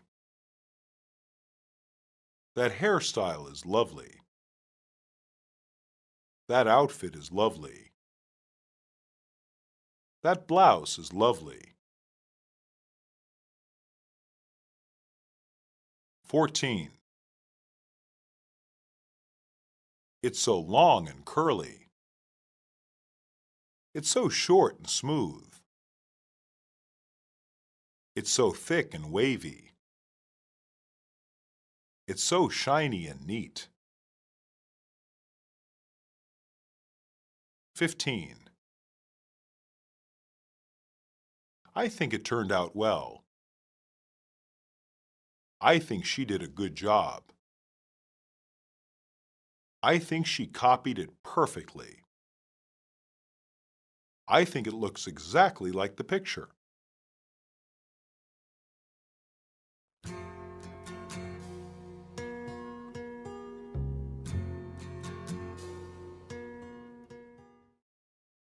Monologue. Flattery is often very nice to hear, but at times it is not welcomed. Genuine compliments are always appreciated. Genuine compliments are ones that a person truly means. These comments should be expressed, but not too excessively. Excessive flattery tends to make Americans suspicious that the person giving the compliments is either insincere or wants something. It is enough to say that someone looks beautiful just once. If you are gushing or overflowing with praise, it tends to make you appear as if your comments don't mean much because you are quite free with them. For instance, if you constantly say everything is lovely, then people might not believe that you feel that they are especially lovely if that is a common phrase for you. Compliments given to the opposite sex should also be in moderation. If you are a man and would like to compliment that your friend's date looks very attractive, you can say this once or twice.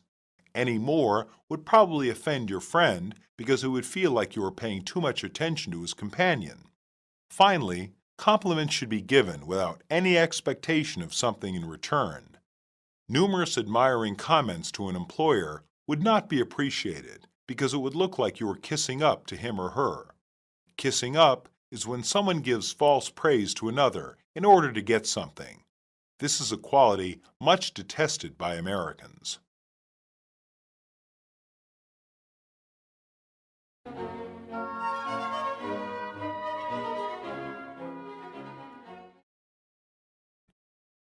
Shame. Basic patterns. You should be ashamed of yourself. His behavior was shameful.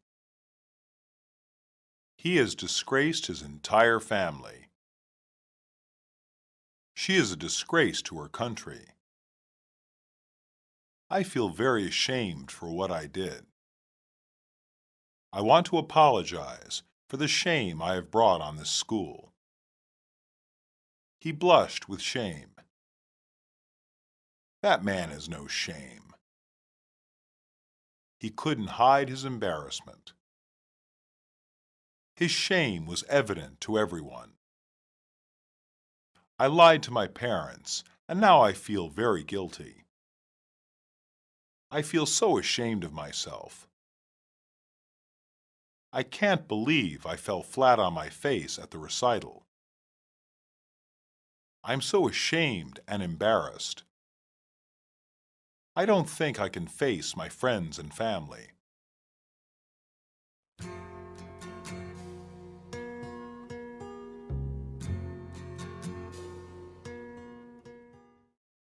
Dialogue 1. Hi, Sean. Hello, Megan. Why do you look so upset? I did something that I shouldn't have done. What did you do? I lied to my parents, and now I feel very guilty. What did you lie about? I told them I was going to the library to study, but in reality, I actually went to the arcade to play video games. It's not good to lie to your parents, but that doesn't sound too bad. You don't understand. What don't I understand? I shouldn't have gone to the arcade because they needed my help. What should you have been helping with? My dad needed my help to fix the roof. That's why I had to lie. They would have insisted that I help if all I wanted to do was go to the arcade. So instead, you told them that you had to go study. Yes. I told them I had a big test to study for, so I had to go to the library. I swore that there was no other time for me to go to the library. It was just a little white lie. It was more than that. My father broke his arm while trying to fix the roof by himself. Oh my God, is he okay? He'll be fine. The cast on his arm should come off in 3 weeks, but I still feel horrible. You shouldn't be so hard on yourself. You didn't know what would happen. I still can't shake the feeling that I could have prevented his injury if I was there. I feel so ashamed of myself. You should concentrate on helping around the house now. Your guilt can't change the past. Dialogue 2. I can't believe I fell flat on my face at the recital. It wasn't that bad. Yes, it was. I completely forgot the piece I was playing. I didn't even finish. Everyone makes mistakes. I should have been better. I'm sure you did the best you could. But I didn't. What do you mean? I should have practiced the piano more. But your piano teacher said that you've been practicing an hour every day. That's more than enough. I know, that's what I told him, but it's not the truth.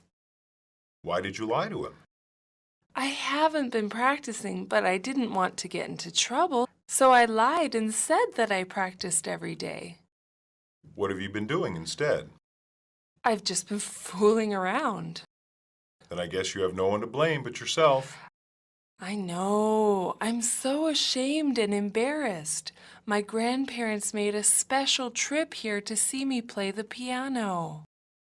Did they have to travel far? 3 hours by train. That is a long way to come. They were expecting to be so proud of me. I'm sure that I've let them down. I'm certain that it doesn't matter to them. I don't think I can face my friends and family. I'm so humiliated. You can't hide all night, so you might as well get it over with. Dialogue 3. What's up, Ted? I'm not feeling so hot. What's wrong? I've done something that I'm not very proud of. What did you do? I stole something. I can't believe you would do something like that. I know. I'm pretty ashamed of myself. What did you steal? A comic book from the bookstore. What came over you? I don't know. I just really wanted the comic book. That is so unlike you. This is not my proudest moment. Did you get caught? No, the manager was busy with another customer, so I got away with it. I think that you should return it and apologize. But I will get into trouble. My parents will be furious. I still think you should. The comic book isn't worth much. The bookstore will probably never miss it. What about your conscience? So I'm feeling a little guilty. I'll get over it. I don't think you will. Your conscience will eat at you until you finally make amends. You're probably right. If I turn myself in, maybe they'll go easy on me.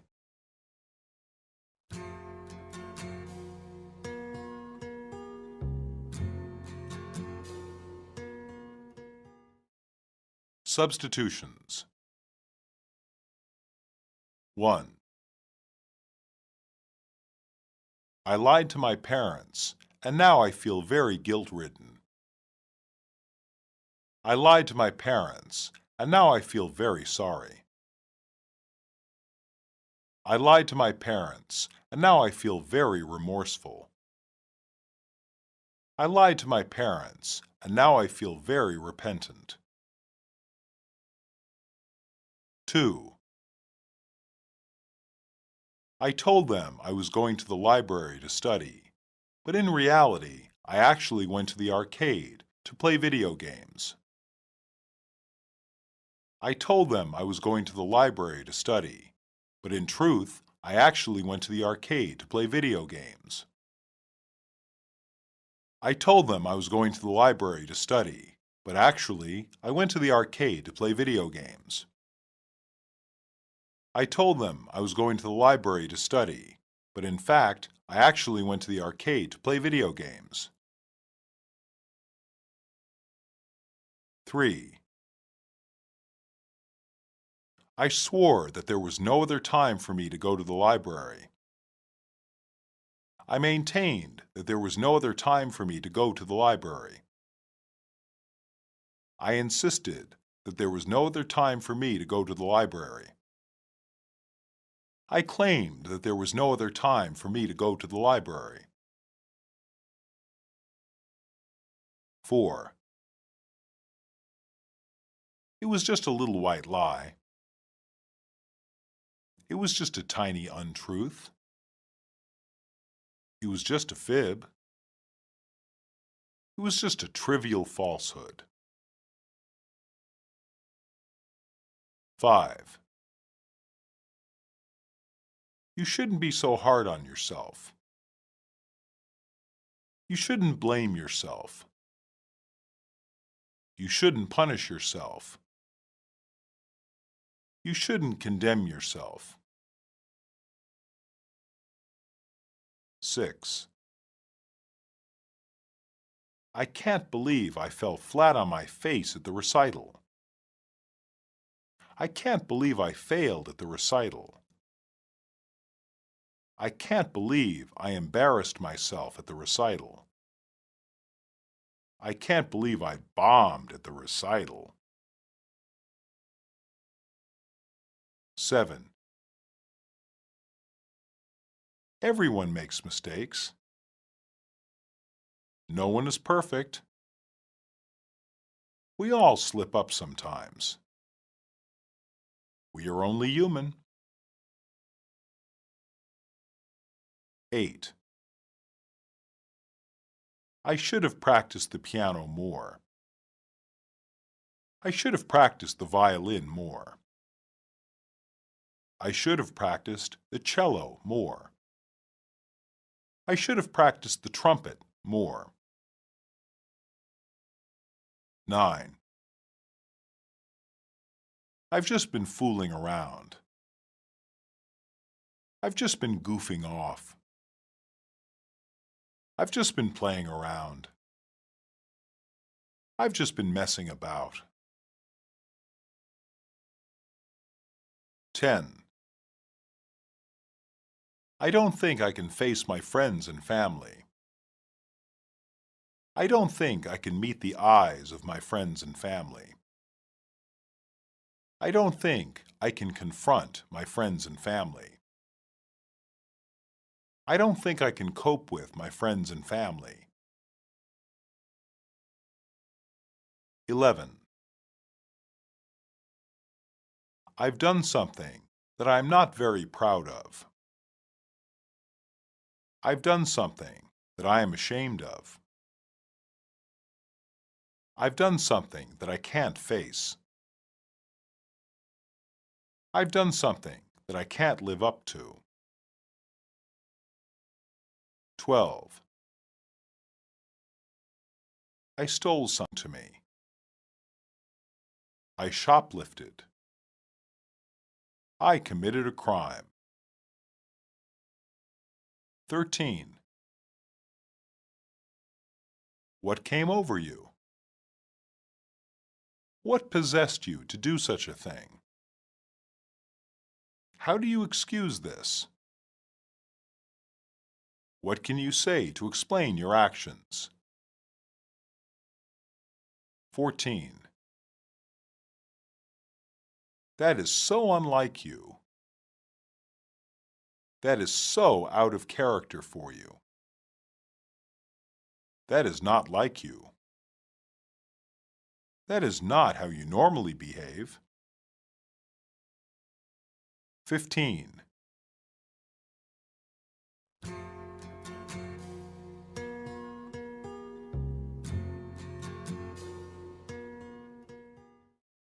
Monologue. Guilt and shame can be very powerful emotions. They prevent people from acting in socially unacceptable ways. This can especially be seen when people confess, even though they have no chance of being caught. Their conscience kicking in. A conscience is the part of a person's mind that can tell the difference between right and wrong. Sometimes, people don't always listen to their conscience because of other factors, like extreme desire for something one cannot afford. They may be able to get away with their offense without being caught. However, they cannot escape their conscience.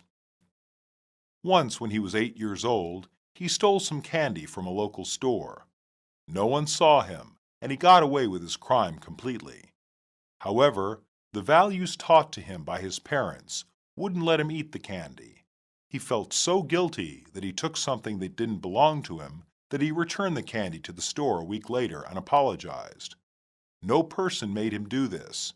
It was simply his conscience reminding him of his shame.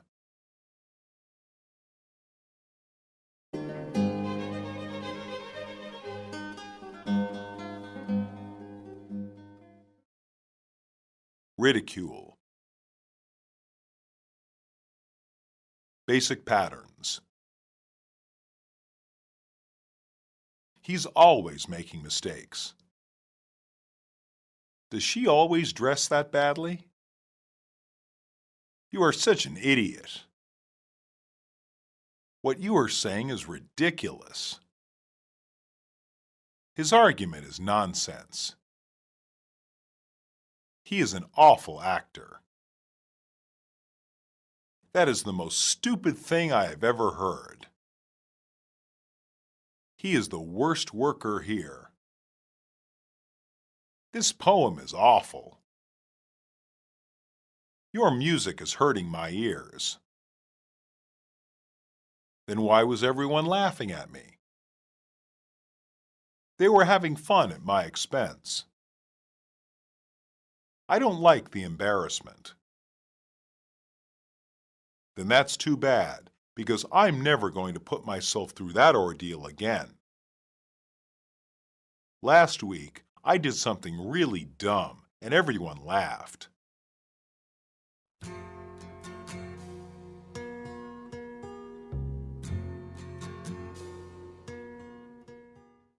Dialogue 1.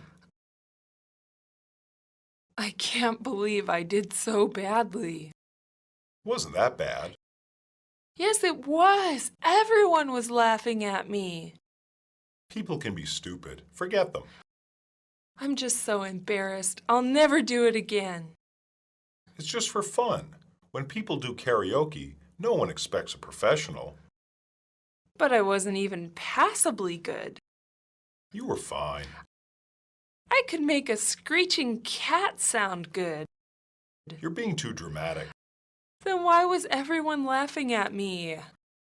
They weren't all laughing at you. They were laughing because they were having fun. They were having fun at my expense.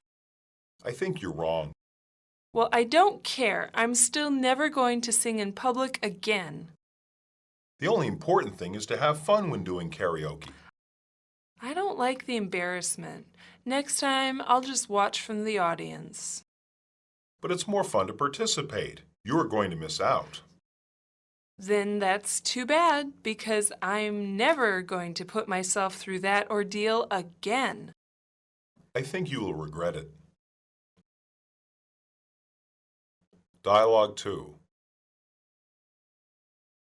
How was class today? Terrible. I never want to go back. What happened that was so bad? The whole class laughed at me. I can't stand them. Why did they laugh? The teacher called on me to answer a question, but I didn't know the answer. So they laughed at you for that? No, I didn't know the answer, but the teacher insisted that I try to give an answer, so I guessed. I ended up giving the wrong answer. The class was wrong to laugh. Did their teacher make them stop? Yes, but after the class, they still made fun of me. They all said it was an easy question and only someone who was retarded would get it wrong. What was the question? She asked me, "What is the capital of our state?" What did you say? I said the capital was Baltimore. That's a good guess, since it is the largest city in Maryland. The class didn't think it was a good guess. Everyone thought I was stupid because I didn't know that the capital of Maryland is Annapolis. They said everyone should know the capital of their own state. Well, now you know. I wish I knew before. Now everyone calls me dummy. Don't worry about it. They'll all forget by the time you go back to school tomorrow. I hope so. Dialogue 3. Are you going to tonight's volleyball game? No, I've decided not to play anymore. Why not? I'd rather not say. Come on, I'm your best friend. Okay, but only because we're best friends. So, go on. Last week, I did something really dumb, and everyone laughed. The people watching, the other team, and even my own team went into hysterics. Oh, those things happen. You can't take it to heart. I do. Don't be so sensitive. You weren't there, so you don't know. Try to explain it to me. Well, I went to make a shot, but instead I hit the ball backwards off the court. That could happen to anyone. But then the ball smashed into a window in the gym and broke it. You must admit that is kind of funny. No, it's not. I turned beet red. Have a sense of humor. I don't think I can get over it. The first step to overcoming your embarrassment is to come play again. I'll consider it.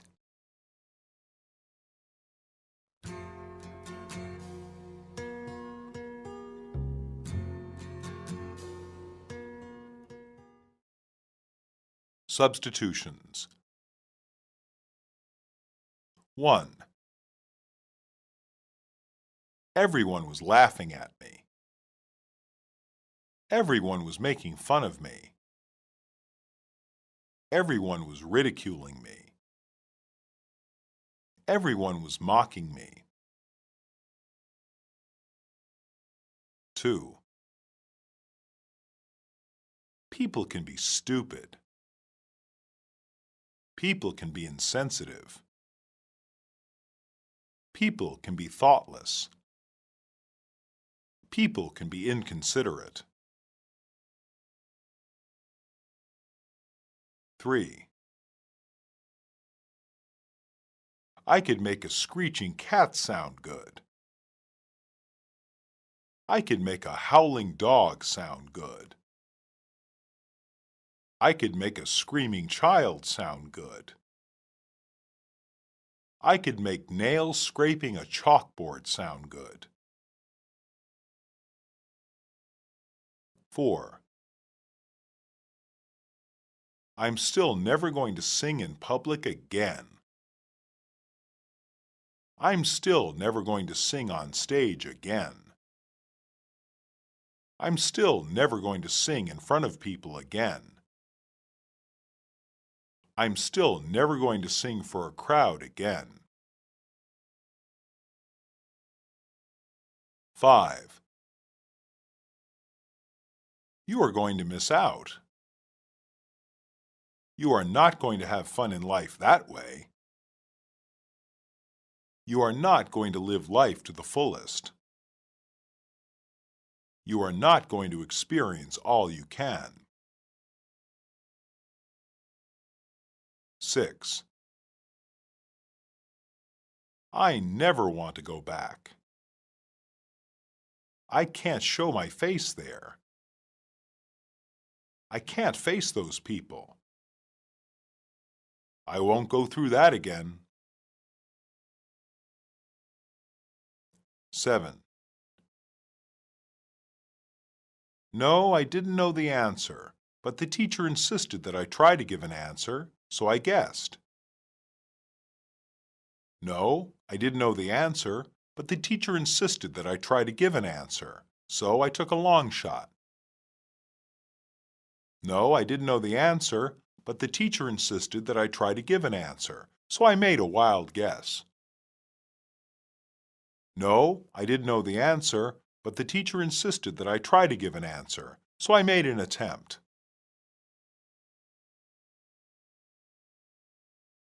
8. They all said it was an easy question, and only someone who was retarded would get it wrong. They all said it was an easy question, and only someone who was slow would get it wrong. They all said it was an easy question, and only someone who was an imbecile would get it wrong. They all said it was an easy question, and only someone who was an idiot would get it wrong. 9. They'll all forget by the time you go back to school tomorrow. They'll all move on to something else by the time you go back to school tomorrow. They all won't even remember what happened by the time you go back to school tomorrow. They'll all be laughing at someone else's mistake by the time you go back to school tomorrow. 10. I'd rather not say. I don't want to discuss it. I don't want to talk about it. It's not up for discussion.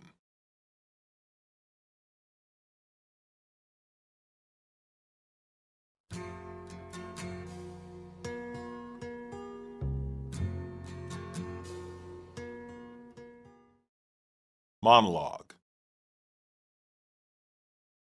Americans appreciate those who can let ridicule slide off their backs.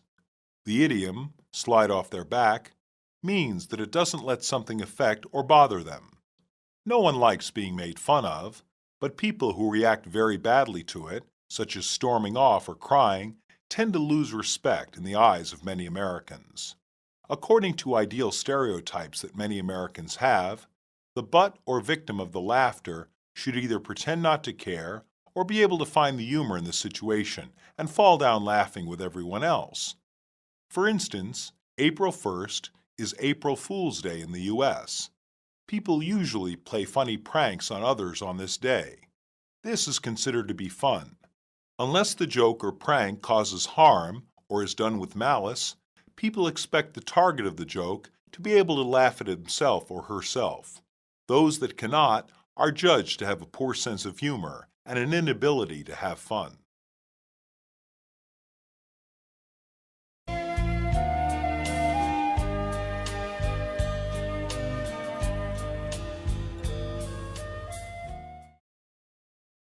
Unforgettable experiences.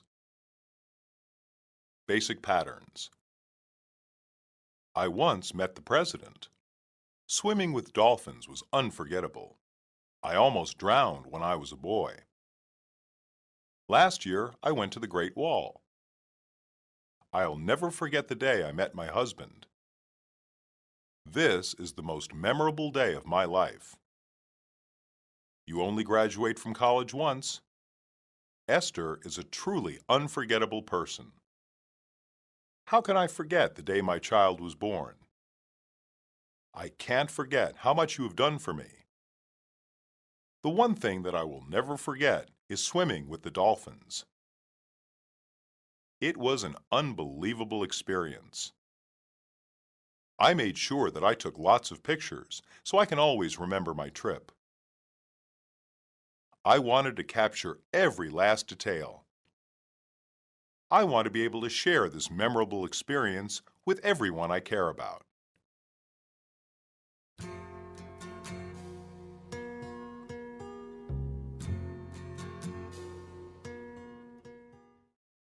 Dialogue 1. What did you do over vacation? I went to New Zealand for the holiday. Wow, I wish I'd gone there. You should go sometime because it's a lovely country. What is it like? The country is made up of 2 islands. It's very lush and green because it rains a lot there. What did you do while you were there? I did a lot of different things, too many to explain. What was your favorite? The one thing that I will never forget is swimming with the dolphins. That sounds really interesting. How did you do it? First, you have to put on a wetsuit because the water is rather chilly.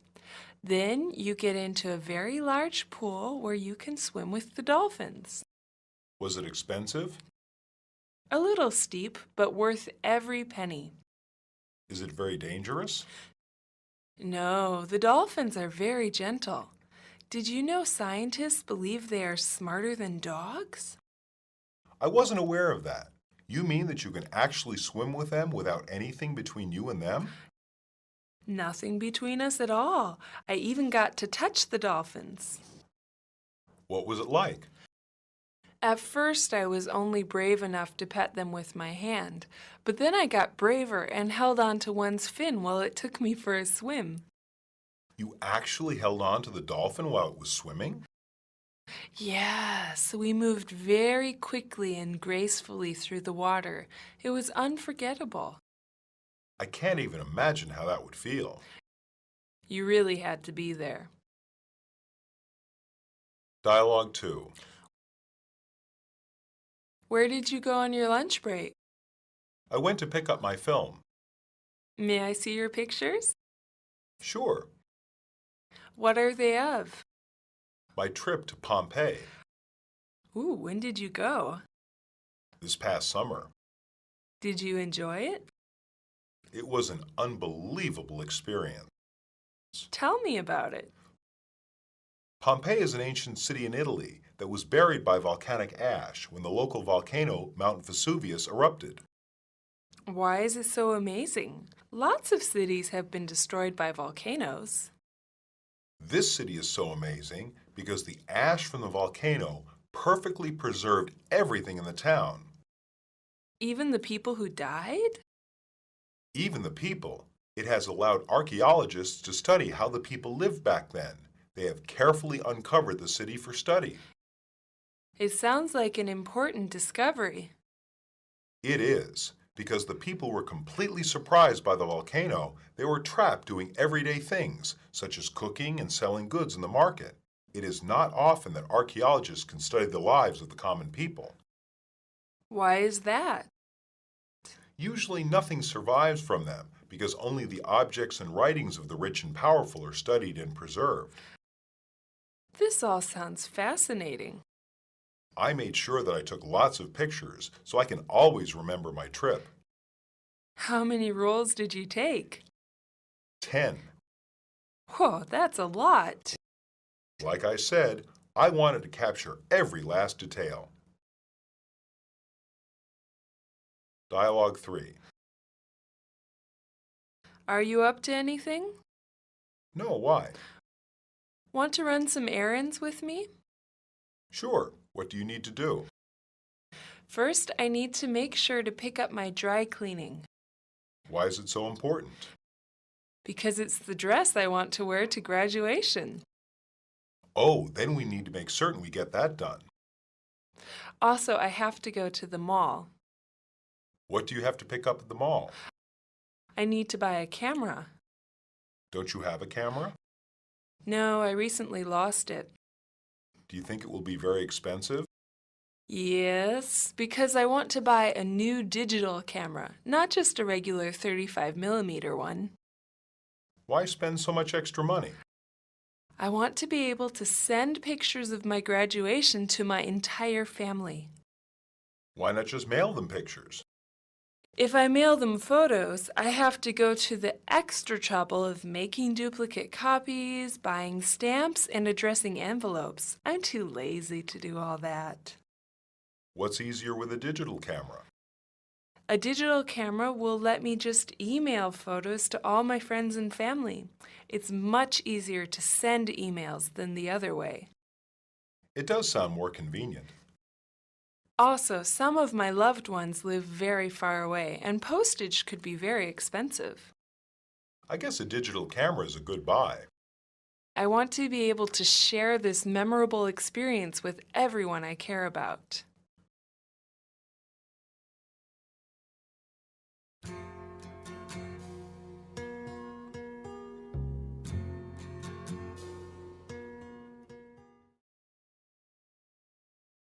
Substitutions. 1. I wish I had gone there. I've always wanted to go there. It's on my list of places to visit. I really want to see it. 2. What did you do while you were there? What activities did you do? How did you spend your time? How did you pass the time? 3. I wasn't aware of that. I didn't know that. That's news to me. That's the first time I've heard of that. 4. I can't even imagine how that would feel. I can't even put myself in your place. I can't even think about doing the same thing you did. I can't even picture myself doing that. 5. You really had to be there. You have to experience it yourself. You have to do it firsthand to understand. Words can't express the feeling. 6. Why is it so amazing? Why is it so unique? Why is it so exceptional? Why is it so special? 7. This city is so amazing because the ash from the volcano perfectly preserved everything in the town. This city is so amazing because the ash from the volcano saved everything in the town. This city is so amazing because the ash from the volcano kept intact everything in the town. This city is so amazing because the ash from the volcano prevented the deterioration of everything in the town. 8. It has allowed archaeologists to study how the people lived back then. It has allowed archaeologists to study how the people lived in that period. It has allowed archaeologists to study how the people lived during that age. It has allowed archaeologists to study how the people lived long ago. 9. It sounds like an important discovery. It sounds like an historic discovery. It sounds like a landmark discovery. It sounds like a groundbreaking discovery. 10. I wanted to capture every last detail. I don't want to forget anything. I want to remember every moment. I want to document everything. 11. Oh, then we need to make certain we get that done. Oh, then we need to make certain we cross that off our list. Oh, then we need to make certain we accomplish that task. Oh, then we need to make certain we make that a top priority. 12. What do you have to pick up at the mall? What do you have to buy at the mall? What do you have to find at the mall? What do you have to get your hands on at the mall? 13. No, I recently lost it. No, it recently vanished. No, it is nowhere to be found. No, I misplaced it. 14. It does sound more convenient. It sounds like it will come in handy. It will make things easier. It sounds like a practical purchase. 15. I want to be able to share this memorable experience with everyone I care about. I want to be able to share this landmark moment with everyone I care about. I want to be able to share this milestone in my life with everyone I care about. I want to be able to share this significant event with everyone I care about.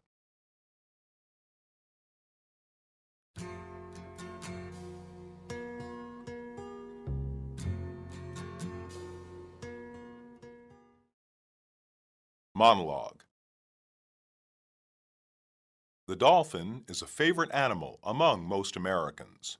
Their intelligence and charm have captured the hearts of many people who flock to zoos and aquariums that have them. Places like SeaWorld, a popular Florida attraction that specializes in marine animals, make a fortune off people's love of dolphins. Their high intelligence can easily be seen in all the tricks they can learn to perform. Scientists even believe that dolphins have a highly developed system of communication not yet fully understood by humans. They are seen as kind and gentle animals because there are many tales of dolphins saving sailors lost at sea. In spite of these wonderful characteristics, not everyone appreciates dolphins. Fishermen are in direct competition with dolphins for fish, especially tuna. Every year, dolphins are killed in tuna nets. Nevertheless, this animal's popularity can be seen by people who insist on buying dolphin-safe tuna fish that is caught without any harm to dolphins, and the growing number of attractions featuring them, especially ones that allow people to swim with them.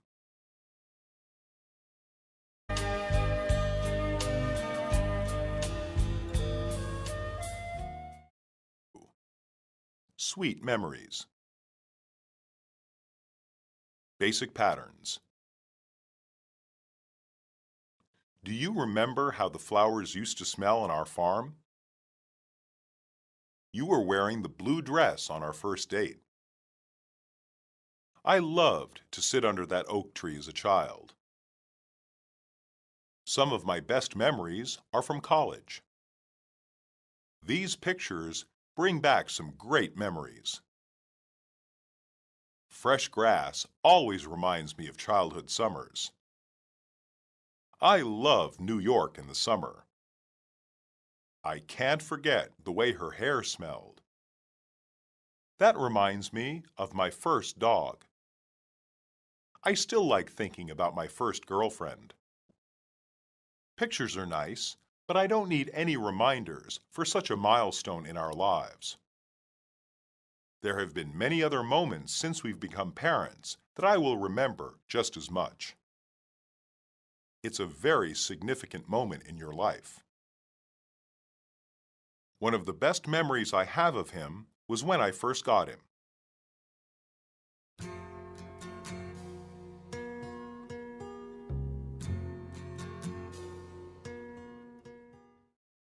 Dialogue 1.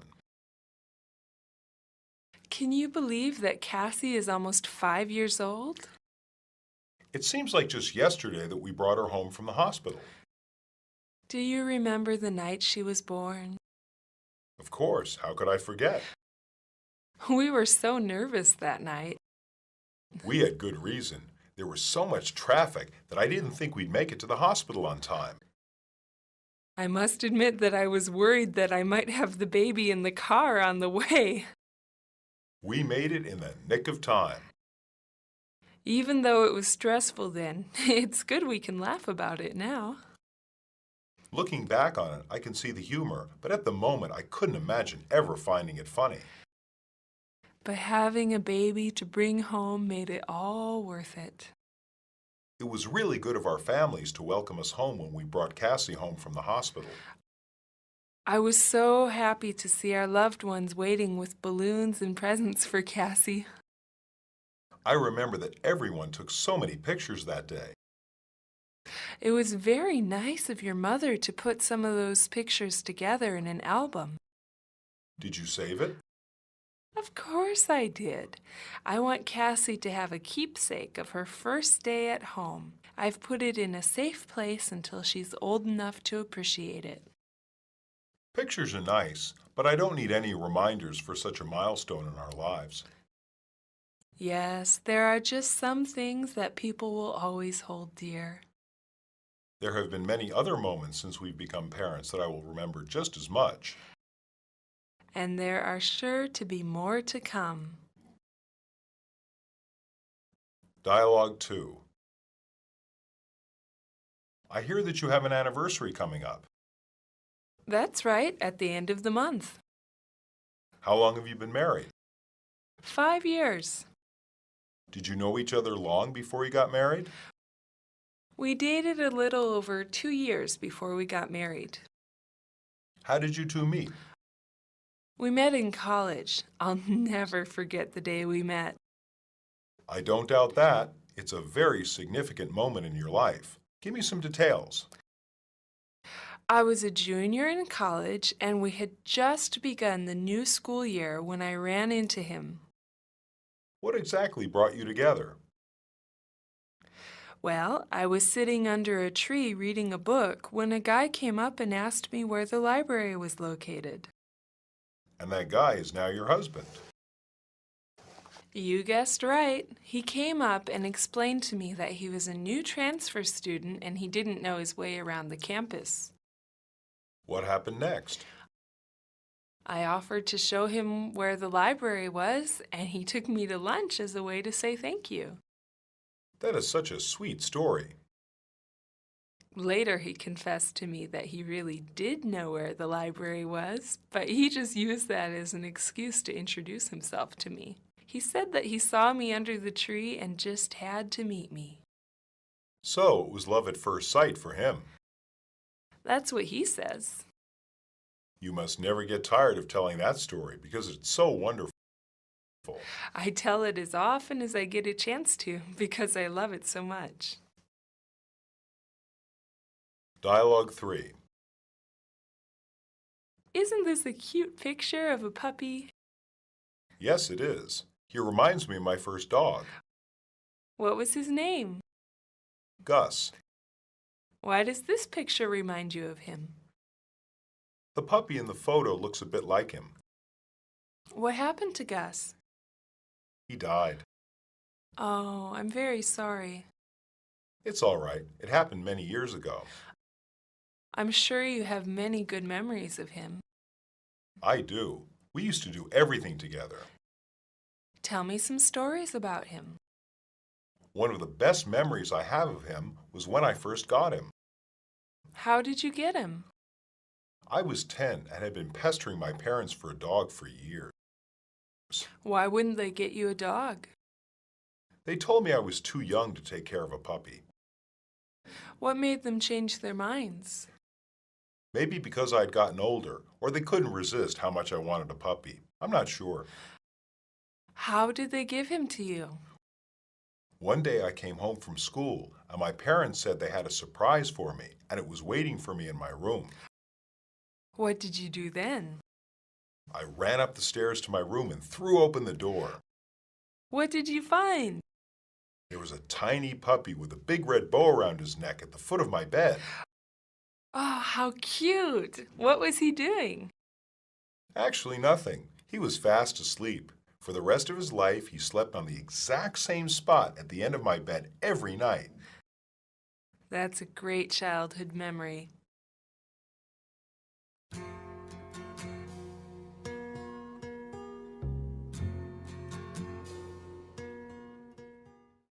Substitutions. 1. Of course. How could I forget? Of course. It's burned in my memory. Of course. It was a memorable experience. Of course. It can't be wiped from my mind.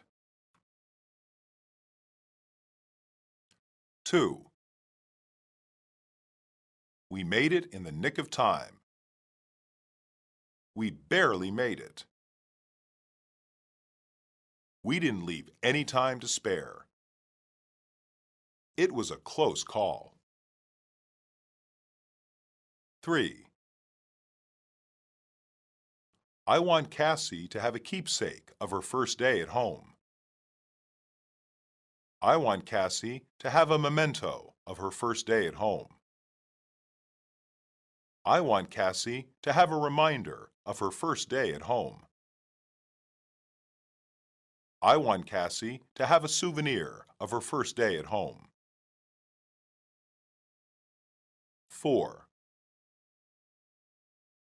I've put it in a safe place until she's old enough to appreciate it. I have it in safekeeping until she's old enough to appreciate it. I've stored it away until she's old enough to appreciate it. I've locked it away until she's old enough to appreciate it. 5. Yes, there are just some things that people will always hold dear. Yes, there are just some things that people will always keep close to their heart. Yes, there are just some things that people will always treasure. Yes, there are just some things that people will always look back on fondly. 6. I hear that you have an anniversary coming up. I hear that you have an anniversary in the near future. I hear that you have an anniversary in a little while. I hear that you have an anniversary in next to no time. 7. We met in college. We met at a restaurant. We met in a bar. We met at work. 8. Well, I was sitting under a tree reading a book when a guy came up and asked me where the library was located. Well, I was sitting under a tree working on a paper when a guy came up and asked me where the library was located.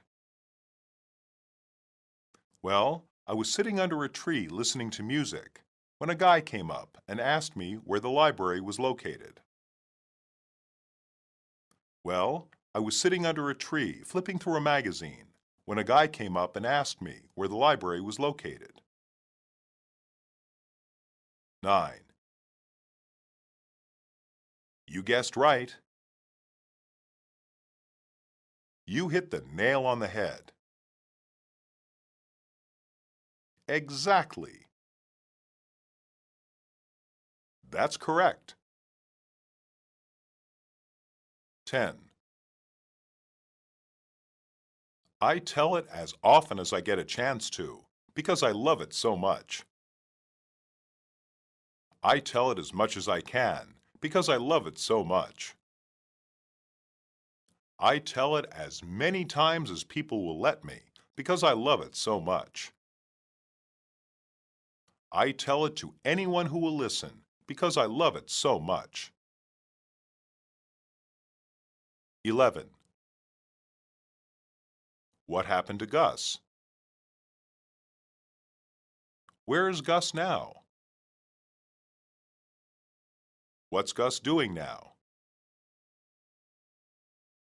Is Gus doing well? 12. One of the best memories I have of him was when I first got him. One of the fondest memories I have of him was when I first got him. One of the happiest memories I have of him was when I first got him. One of the most warm-hearted memories I have of him was when I first got him. 13. I was 10 and had been pestering my parents for a dog for years. I was 10 and had been nagging my parents for a dog for years. I was 10 and had been begging my parents for a dog for years. I was 10 and had been pleading with my parents for a dog for years. 14. Why wouldn't they get you a dog? Why wouldn't they let you have a dog? Why wouldn't they allow you to keep a dog? Why wouldn't they give their permission for you to have a dog? 15. They told me I was too young to take care of a puppy. They told me I was too irresponsible to take care of a puppy.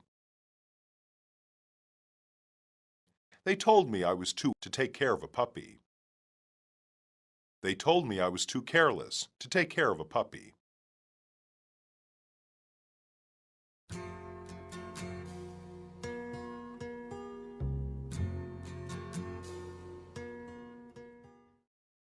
Monologue. Things is very common. One of the problems with taking so many pictures is that people tend to forget the exact details of what is in the picture. In very old pictures, there might not be anyone who remembers why it was taken or the people, event, or place it depicts. Thus, it is best to try to find a way to record relevant information that one would want to know about a picture. One way is to write down a description of the picture, a date, and place on the back of each photo. Another way is to place the pictures in an organized album or scrapbook. A very common kind of album that Americans like to keep is a baby book. A baby book or album records the early years of a person's development. It is usually kept by a parent, grandparent, or someone else. It usually records memorable firsts, such as the first smile, first steps, first words, and first birthday. It can include pictures and special mementos, like, for instance, the baby's hospital ID bracelet.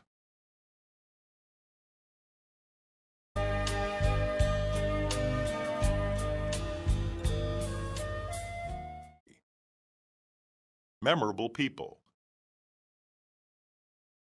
Basic patterns.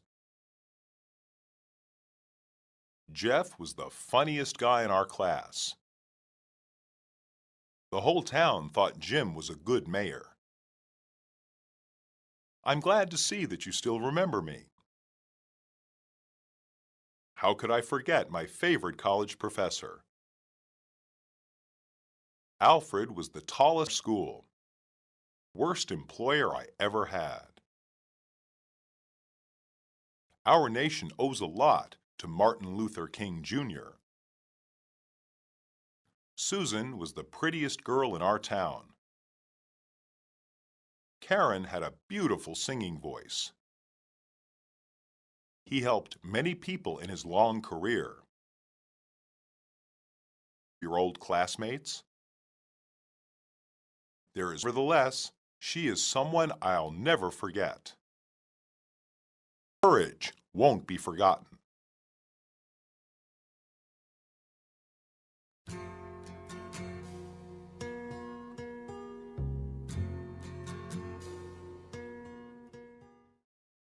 Dialogue 1. I'm so excited. Why are you so excited? Tomorrow is my class reunion. Your class reunion for what? My high school graduating class. Have you kept in touch with many of your old classmates? Not really. It's been very difficult to stay in touch because I've moved around a lot since graduation. That's a shame. How long has it been since you've seen these people? Since graduation day? And when was that? 10 years ago. This is my 10-year class reunion. It's been a long time. Do you think you'll remember everyone? No, there's one person I'm positive I'll recognize. Why her? Because she was my best friend and a big part of my high school experience. We did everything together. What kinds of things did you do together? We did cheerleading, field hockey, chorus, and lots of other things. She will be at Dialogue 2. What are you doing, Jake? I'm organizing my autograph collection. I didn't know that you were into collecting autographs. I've done it since I was a kid. Who do you collect autographs from? Lots of different kinds of people. Almost anyone who is famous. Give me some examples. I have autographs from movie stars, television personalities, sports stars, and politicians. Which one's your favorite? My favorite is an autographed baseball signed by Jackie Robinson. Who's Jackie Robinson? I can't believe that you don't know who Jackie Robinson is. He's famous. I'm sorry, but I don't keep up with sports. Jackie Robinson was the first black man to play professional baseball. But there are lots of black baseball players now. Why couldn't they play before? Because people were very prejudiced and professional baseball players had to be white. Jackie Robinson was the first man to challenge that discrimination. He must have been very courageous. He was. Lots of people hated him, and he even got death threats. That's amazing. Now people must really admire him. Yes, that's why I was so determined to get his autograph. Where do you keep it? In a locked case to make sure it is safe. This autograph is worth a lot because he's such a memorable figure in baseball and African American history. How could you afford it? I had to save up a lot of money and also sell off some of my other autographs, but it was worth it because he's one of my heroes.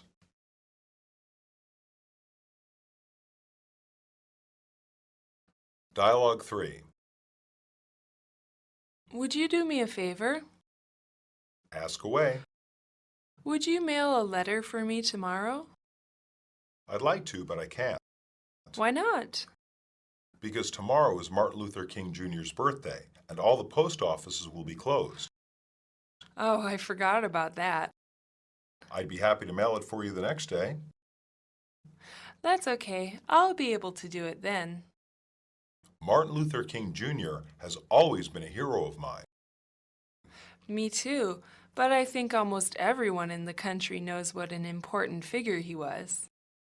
Yes, it took a lot of courage to be a leader in the civil rights movement. It takes a special kind of person to stand up for what they believe in. Equal rights for everyone meant a lot to him. He was very strong to stand up against prejudice, even though people threatened both him and his family. Did you know that some hateful people even threatened to kill his children if he didn't back down? I've heard that. I think his greatest contribution was to advocate peaceful protests and demonstrations. He maintained that love and respect would overcome hate and prejudice. He was also a magnificent speaker. Everyone said how powerful his voice was, and it could really move people. It was horrible when he died. I can't believe that someone could be so full of hate as to shoot him. That was a defining moment in American history because we lost one of our great leaders too early.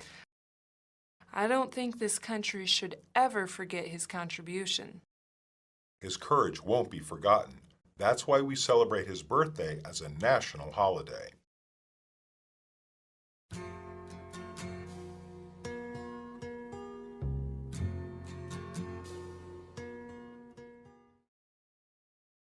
Substitutions. 1. Have you kept in touch with many of your old classmates? Have you kept in contact with many of your old classmates? Have you stayed up to date with many of your old classmates? Have you remained friends with many of your old classmates? 2. It's been very difficult to stay in touch because I've moved around. It's been very difficult because I don't know how to contact them. It's been very difficult to stay in touch. Lost their phone numbers. 3. How long has it been since you've seen these people? When did you last see? 4. No, but there is one person I'm positive I'll recognize. No, but there is one person I'm positive I'll know. No, but there is one person I'm positive I'll make out. No, but there is one person I'm... Sounds like you were close. Sounds like you were devoted to each other. Sounds like you knew each other well.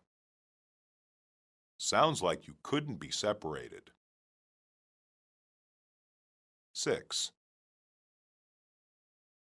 We were just like sisters. We were like two peas in a pod. As close as two people can be. It was like we shared one brain. 7. I didn't know that you were into collecting autographs. I didn't know that you were interested in collecting autographs. I didn't know that you were autographs. 8. Give me some examples. I'm sorry, but I don't think much about sports. Jackie Robinson was the first man to challenge that prejudice. Jackie Robinson was the first man to challenge that inequality. Jackie Robinson was the first man. It is beyond danger. Ask away. Feel free. 13. Respect. Admire the most. 14. It takes a special kind of person to stand up for what they believe in. It takes a special kind of person to stand up for their principles. It takes a special kind of person to stand up for what they think is right. 15. That was a defining moment in American history because we lost one of our great leaders too early. That was a defining moment in American history because we lost one of our great leaders prematurely. That was a defining moment in American history because we lost one of our great leaders before his time. That was a defining moment in American history because we lost when we needed him most.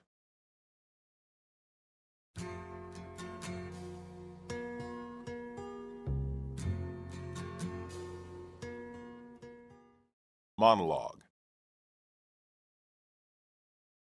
Martin Luther King Jr. is a very important figure in American history.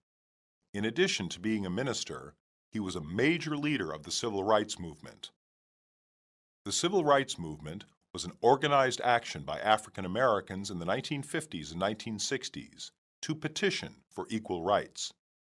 Up until that time, legalized discrimination forced them to go to separate schools from whites and even made them sit in the back of trains and buses.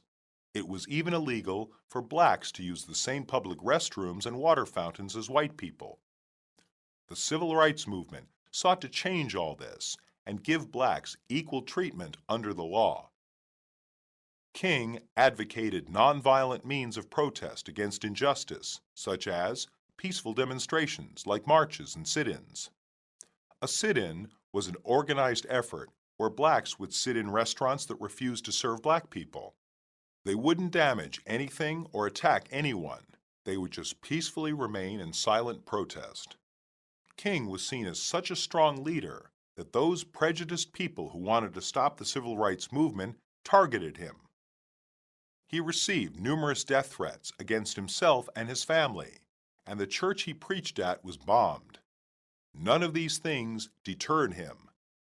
Finally, in 1968, King paid the ultimate sacrifice to his cause when a man assassinated him. For all his efforts and wisdom, Americans celebrate his birthday as a national holiday to remember the man and all that he stood for.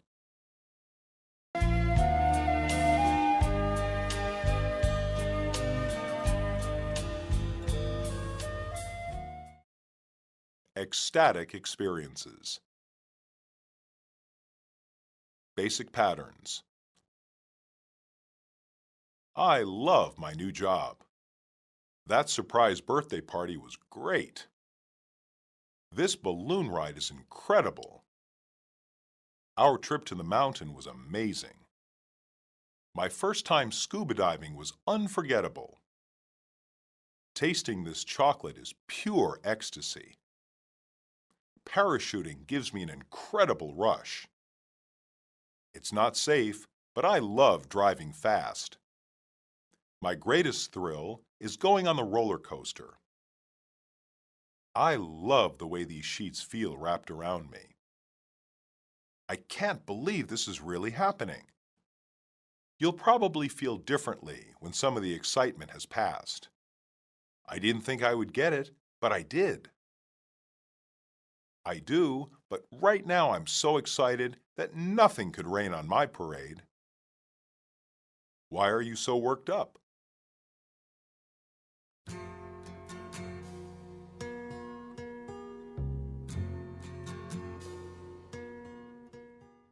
Dialogue 1. Kelsey, would you go check the mailbox? I'm too nervous to, Why? because there might be a college rejection letter. But there might also be a college acceptance letter. I suppose you're right. Kelsey goes out and comes back in with the mail. Is there anything from any colleges? One letter. Where is it from? Yale. Isn't that your first choice school? Yes. Why haven't you opened it? I'm too excited. Well, nothing's going to get solved by just standing there and holding it. All right, here goes. Well, what does it say? It says I got in. Congratulations! I can't believe this is really happening. I got into my first choice. Kelsey, calm down. I can't calm down. I have to go tell everyone. I guess you have a right to be excited. Would you like to go out to dinner tonight to celebrate? I think I'm too wound up to eat anything. You'll probably feel differently when some of the excitement has passed. I have to go call my best friend. Dialogue 2. What's new, Max? I just got some great news. Oh, what is it? My boss just told me I got a promotion. Wow, good for you. I didn't think I would get it, but I did.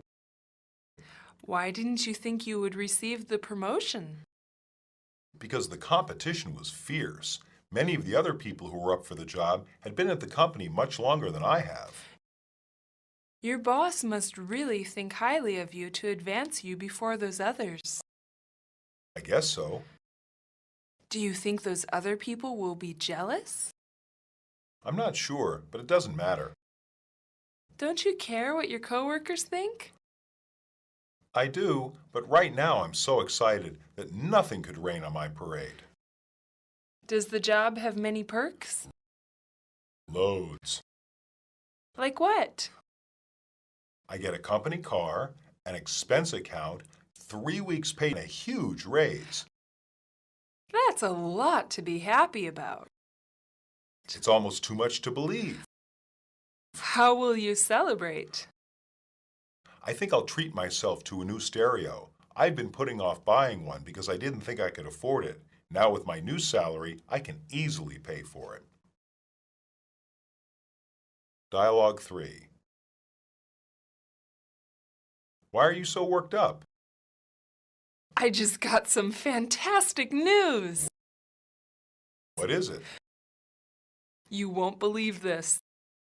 So come on and tell me already. I just got a new job. That's not so unbelievable. The new job is in Paris. Now that's something worth cheering about. I'm so excited right now I can hardly breathe. Take a moment to catch your breath. I just cannot believe this is happening to me of all people. Why is it so hard for you to believe? Because I'm such a homebody. I'm almost 30 and I've never even left my hometown. Well, Paris is a long way away from here. Do you know any French? I studied for a couple years in high school, but I've forgotten most of it. How will you get by? I should pick up French quickly. Once I'm there, my French will come back to me. Have you told many people yet? Nope, you're the first, but I want to shout it from the rooftop. Next, I'm going to call my parents to break the news to them. Do you think they'll be happy for you? They'll be sad that their son is moving so far away, but they'll be happy for me because they know how much this means to me.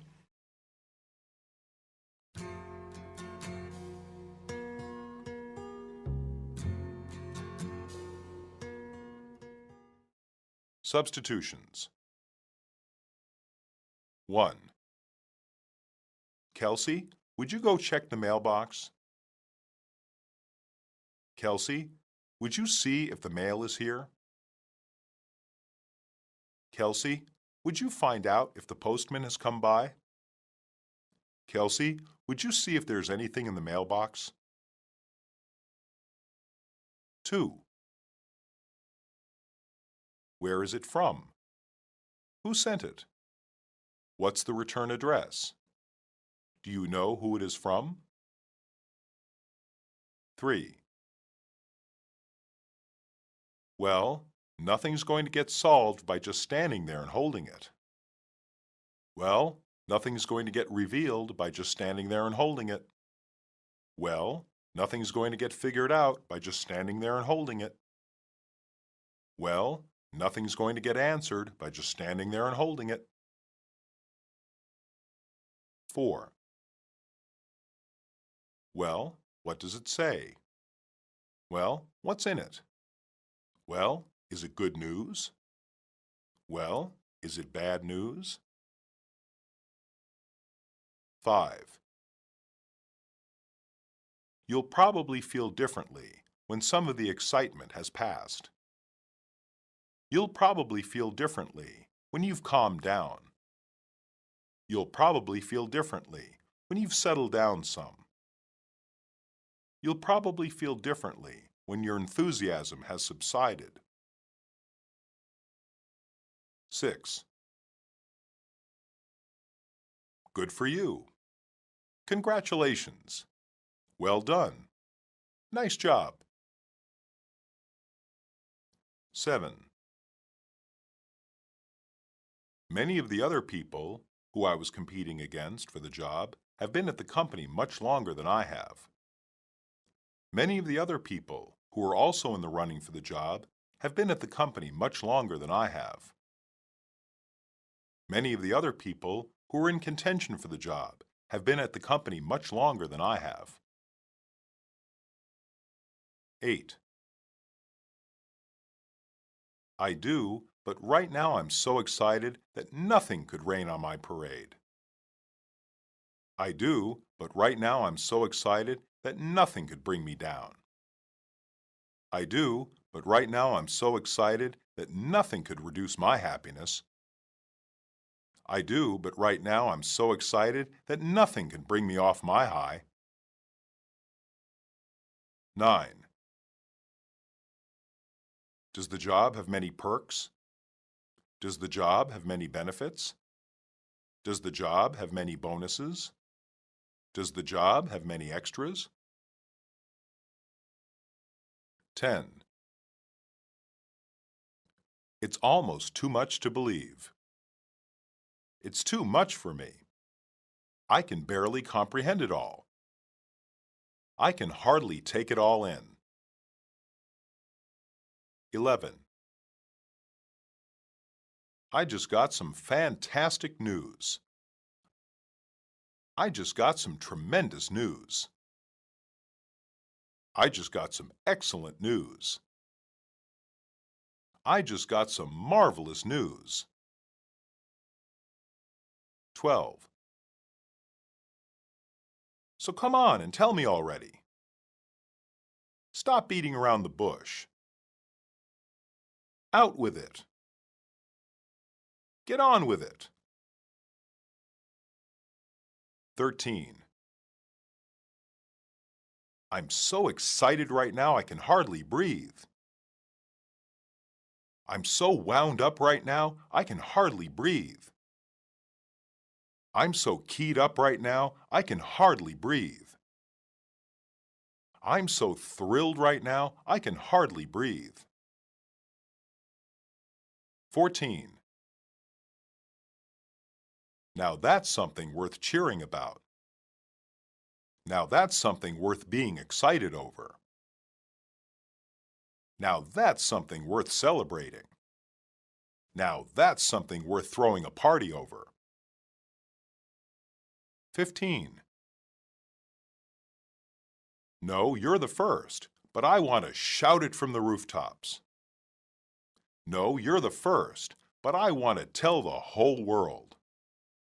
No, you're the first, but I want to tell anyone who will listen. No, you're the first, but I want to share the news with everyone.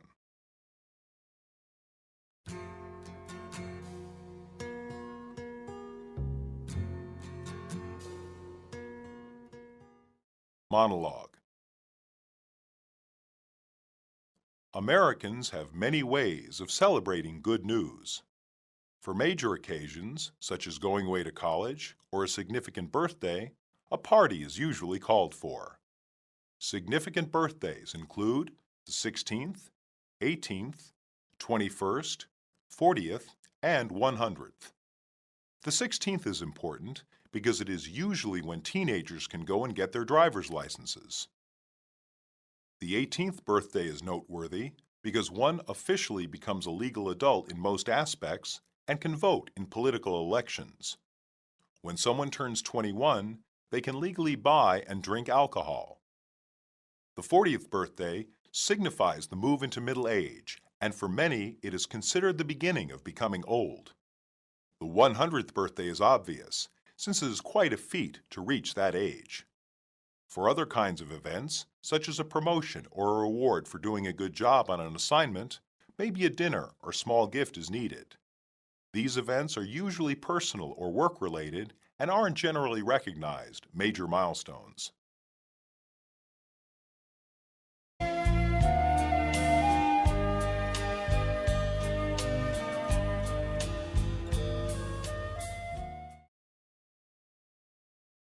Embarrassing experiences.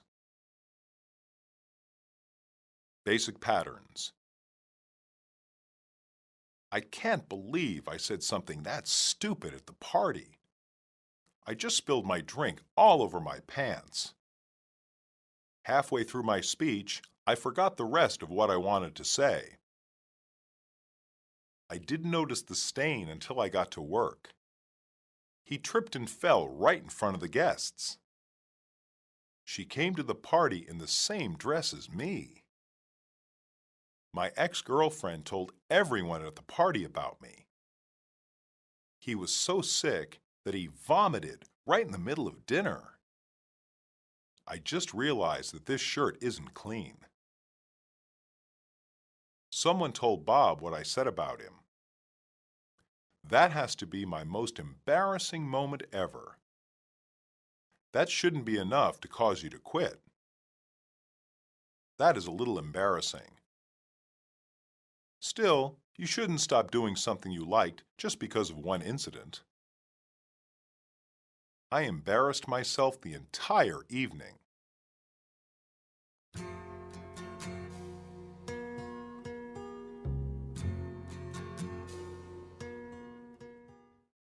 Dialogue 1.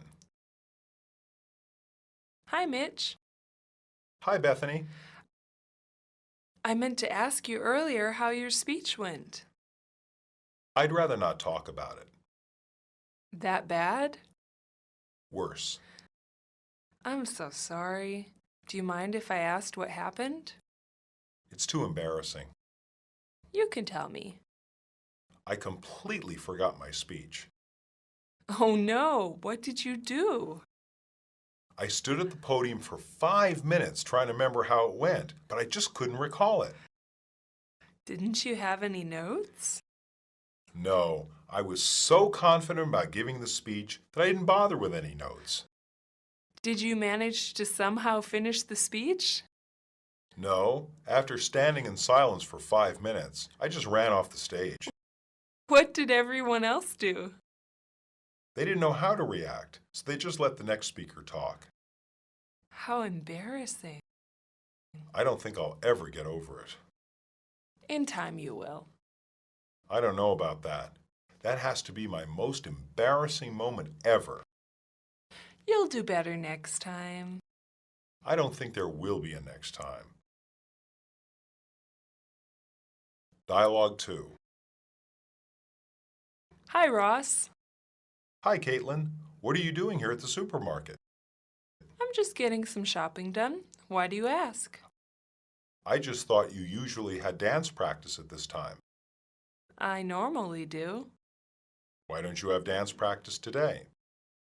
There is dance practice, but I decided not to go. Why not? I'm not doing dance anymore. But I thought you really enjoyed it. I did, but not anymore. What made you change your mind? Nothing. Must have been something. It's not something I like to talk about. It's okay to tell me. If you must know, I screwed up at the last dance recital. That shouldn't be enough to cause you to quit. Trust me, it was. What was so bad? In the middle of the recital, I lost my balance and fell over. That is a little embarrassing. I also knocked over the girl dancing beside me. Oh no. It was awful.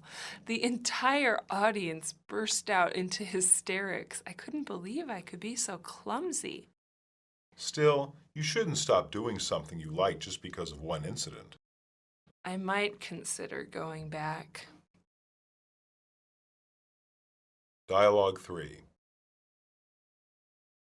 Hey, John, I've been trying to catch up with you. Why? I wanted to know how your date went. That is not a topic that I want to go over. But you were so excited about it. What happened to change that? The entire evening was a disaster. It couldn't have been that bad. I assure you it was. I embarrassed myself the entire evening. What went wrong? Where do I begin? First, there was so much traffic that I was almost half an hour late. That definitely isn't fashionably late. She was really understanding about that, so I thought the rest of the evening would be okay. It wasn't? No, I decided to take her to a very expensive restaurant to make up for my being late. That should have been more than enough to make up for it. It would have been if the dinner had gone well. This doesn't sound good. During dinner, I somehow managed to spill my wine all over her dress. I was such a klutz. Couldn't you have offered to get it cleaned? It was red wine, and that doesn't come out. I guess the evening was a disaster. I'm not finished yet. What else happened? When I went to pay for the meal, I discovered I didn't have my wallet. What happened to it? I left it at home. How did you pay for the meal? She had to pay for it. I offered to pay her back, but I don't think she believed that I would. Do you think she'll go out with you again? I didn't dare ask.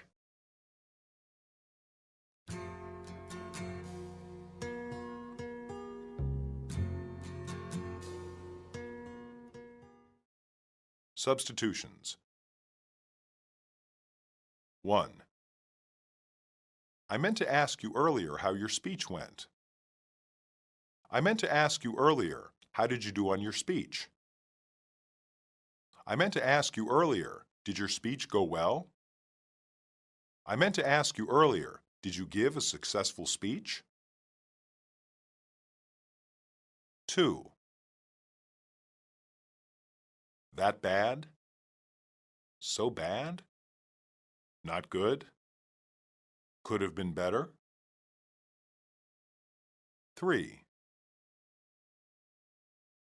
Do you mind if I ask what happened? Would it if I ask what happened? Am I overstepping if I ask what happened? Would I upset you if I ask what happened? 4. You can tell me. I won't laugh. Don't worry about telling me. It will just be between us. 5. No, I was so confident about giving the speech that I didn't bother with any notes. No, I was so confident about giving the speech that I didn't bother writing anything down. No, I was so confident about giving the speech that I didn't bother bringing any cue cards. No, I was so confident about giving the speech that I didn't bother taking anything to remind me. 6. That has to be my most embarrassing moment ever. That has to be the most embarrassing moment of my life. That has to be the most embarrassing thing I've ever done. That has to be the most embarrassing moment I can remember. 7. What are you doing here at the supermarket? What are you doing here at the mall? What are you doing here at the drugstore? What are you doing here at the bookstore? 8. I normally do. I usually do. I typically do. I generally do. 9. What made you change your mind? What turned your opinion? What made such a drastic change? What made you do a 180? 10. It's not something I like to talk about. It's not something I like to tell people. It's not something I like to share with others. It's not something I want everyone to know. 11. In the middle of the recital, I lost my balance and fell over. In the middle of the program, I lost my balance and fell over. In the middle of the show, I lost my balance and fell over. In the middle of the performance, I lost my balance and fell over. 12.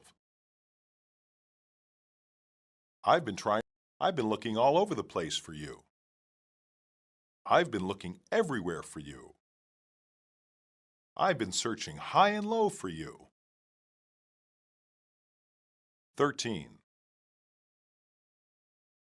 She was really understanding about that, so I thought the rest of the evening would be okay. She was really understanding about that, so I thought the rest of the evening would turn out fine. She was really understanding about that, so I thought the rest of the evening would be better.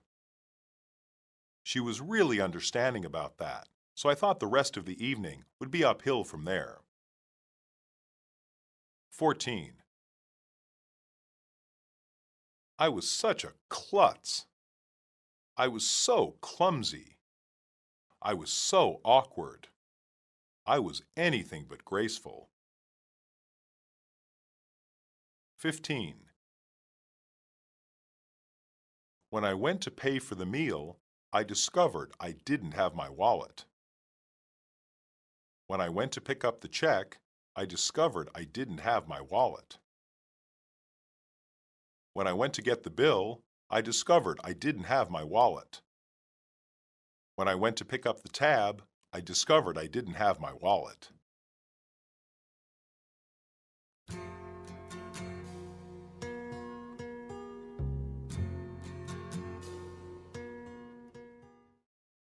Monologue.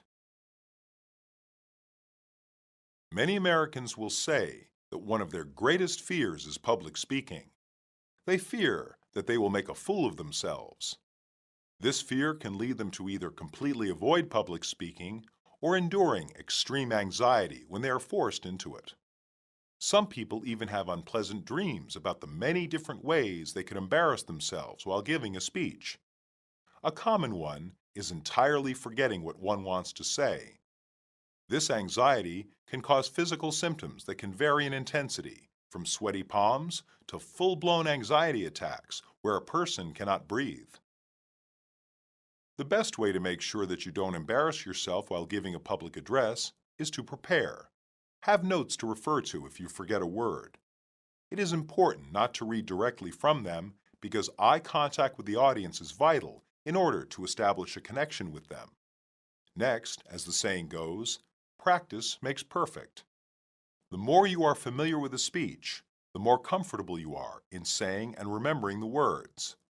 Finally, staying calm is vital to speaking slowly and clearly. The more nervous a person is, the faster he or she usually speaks.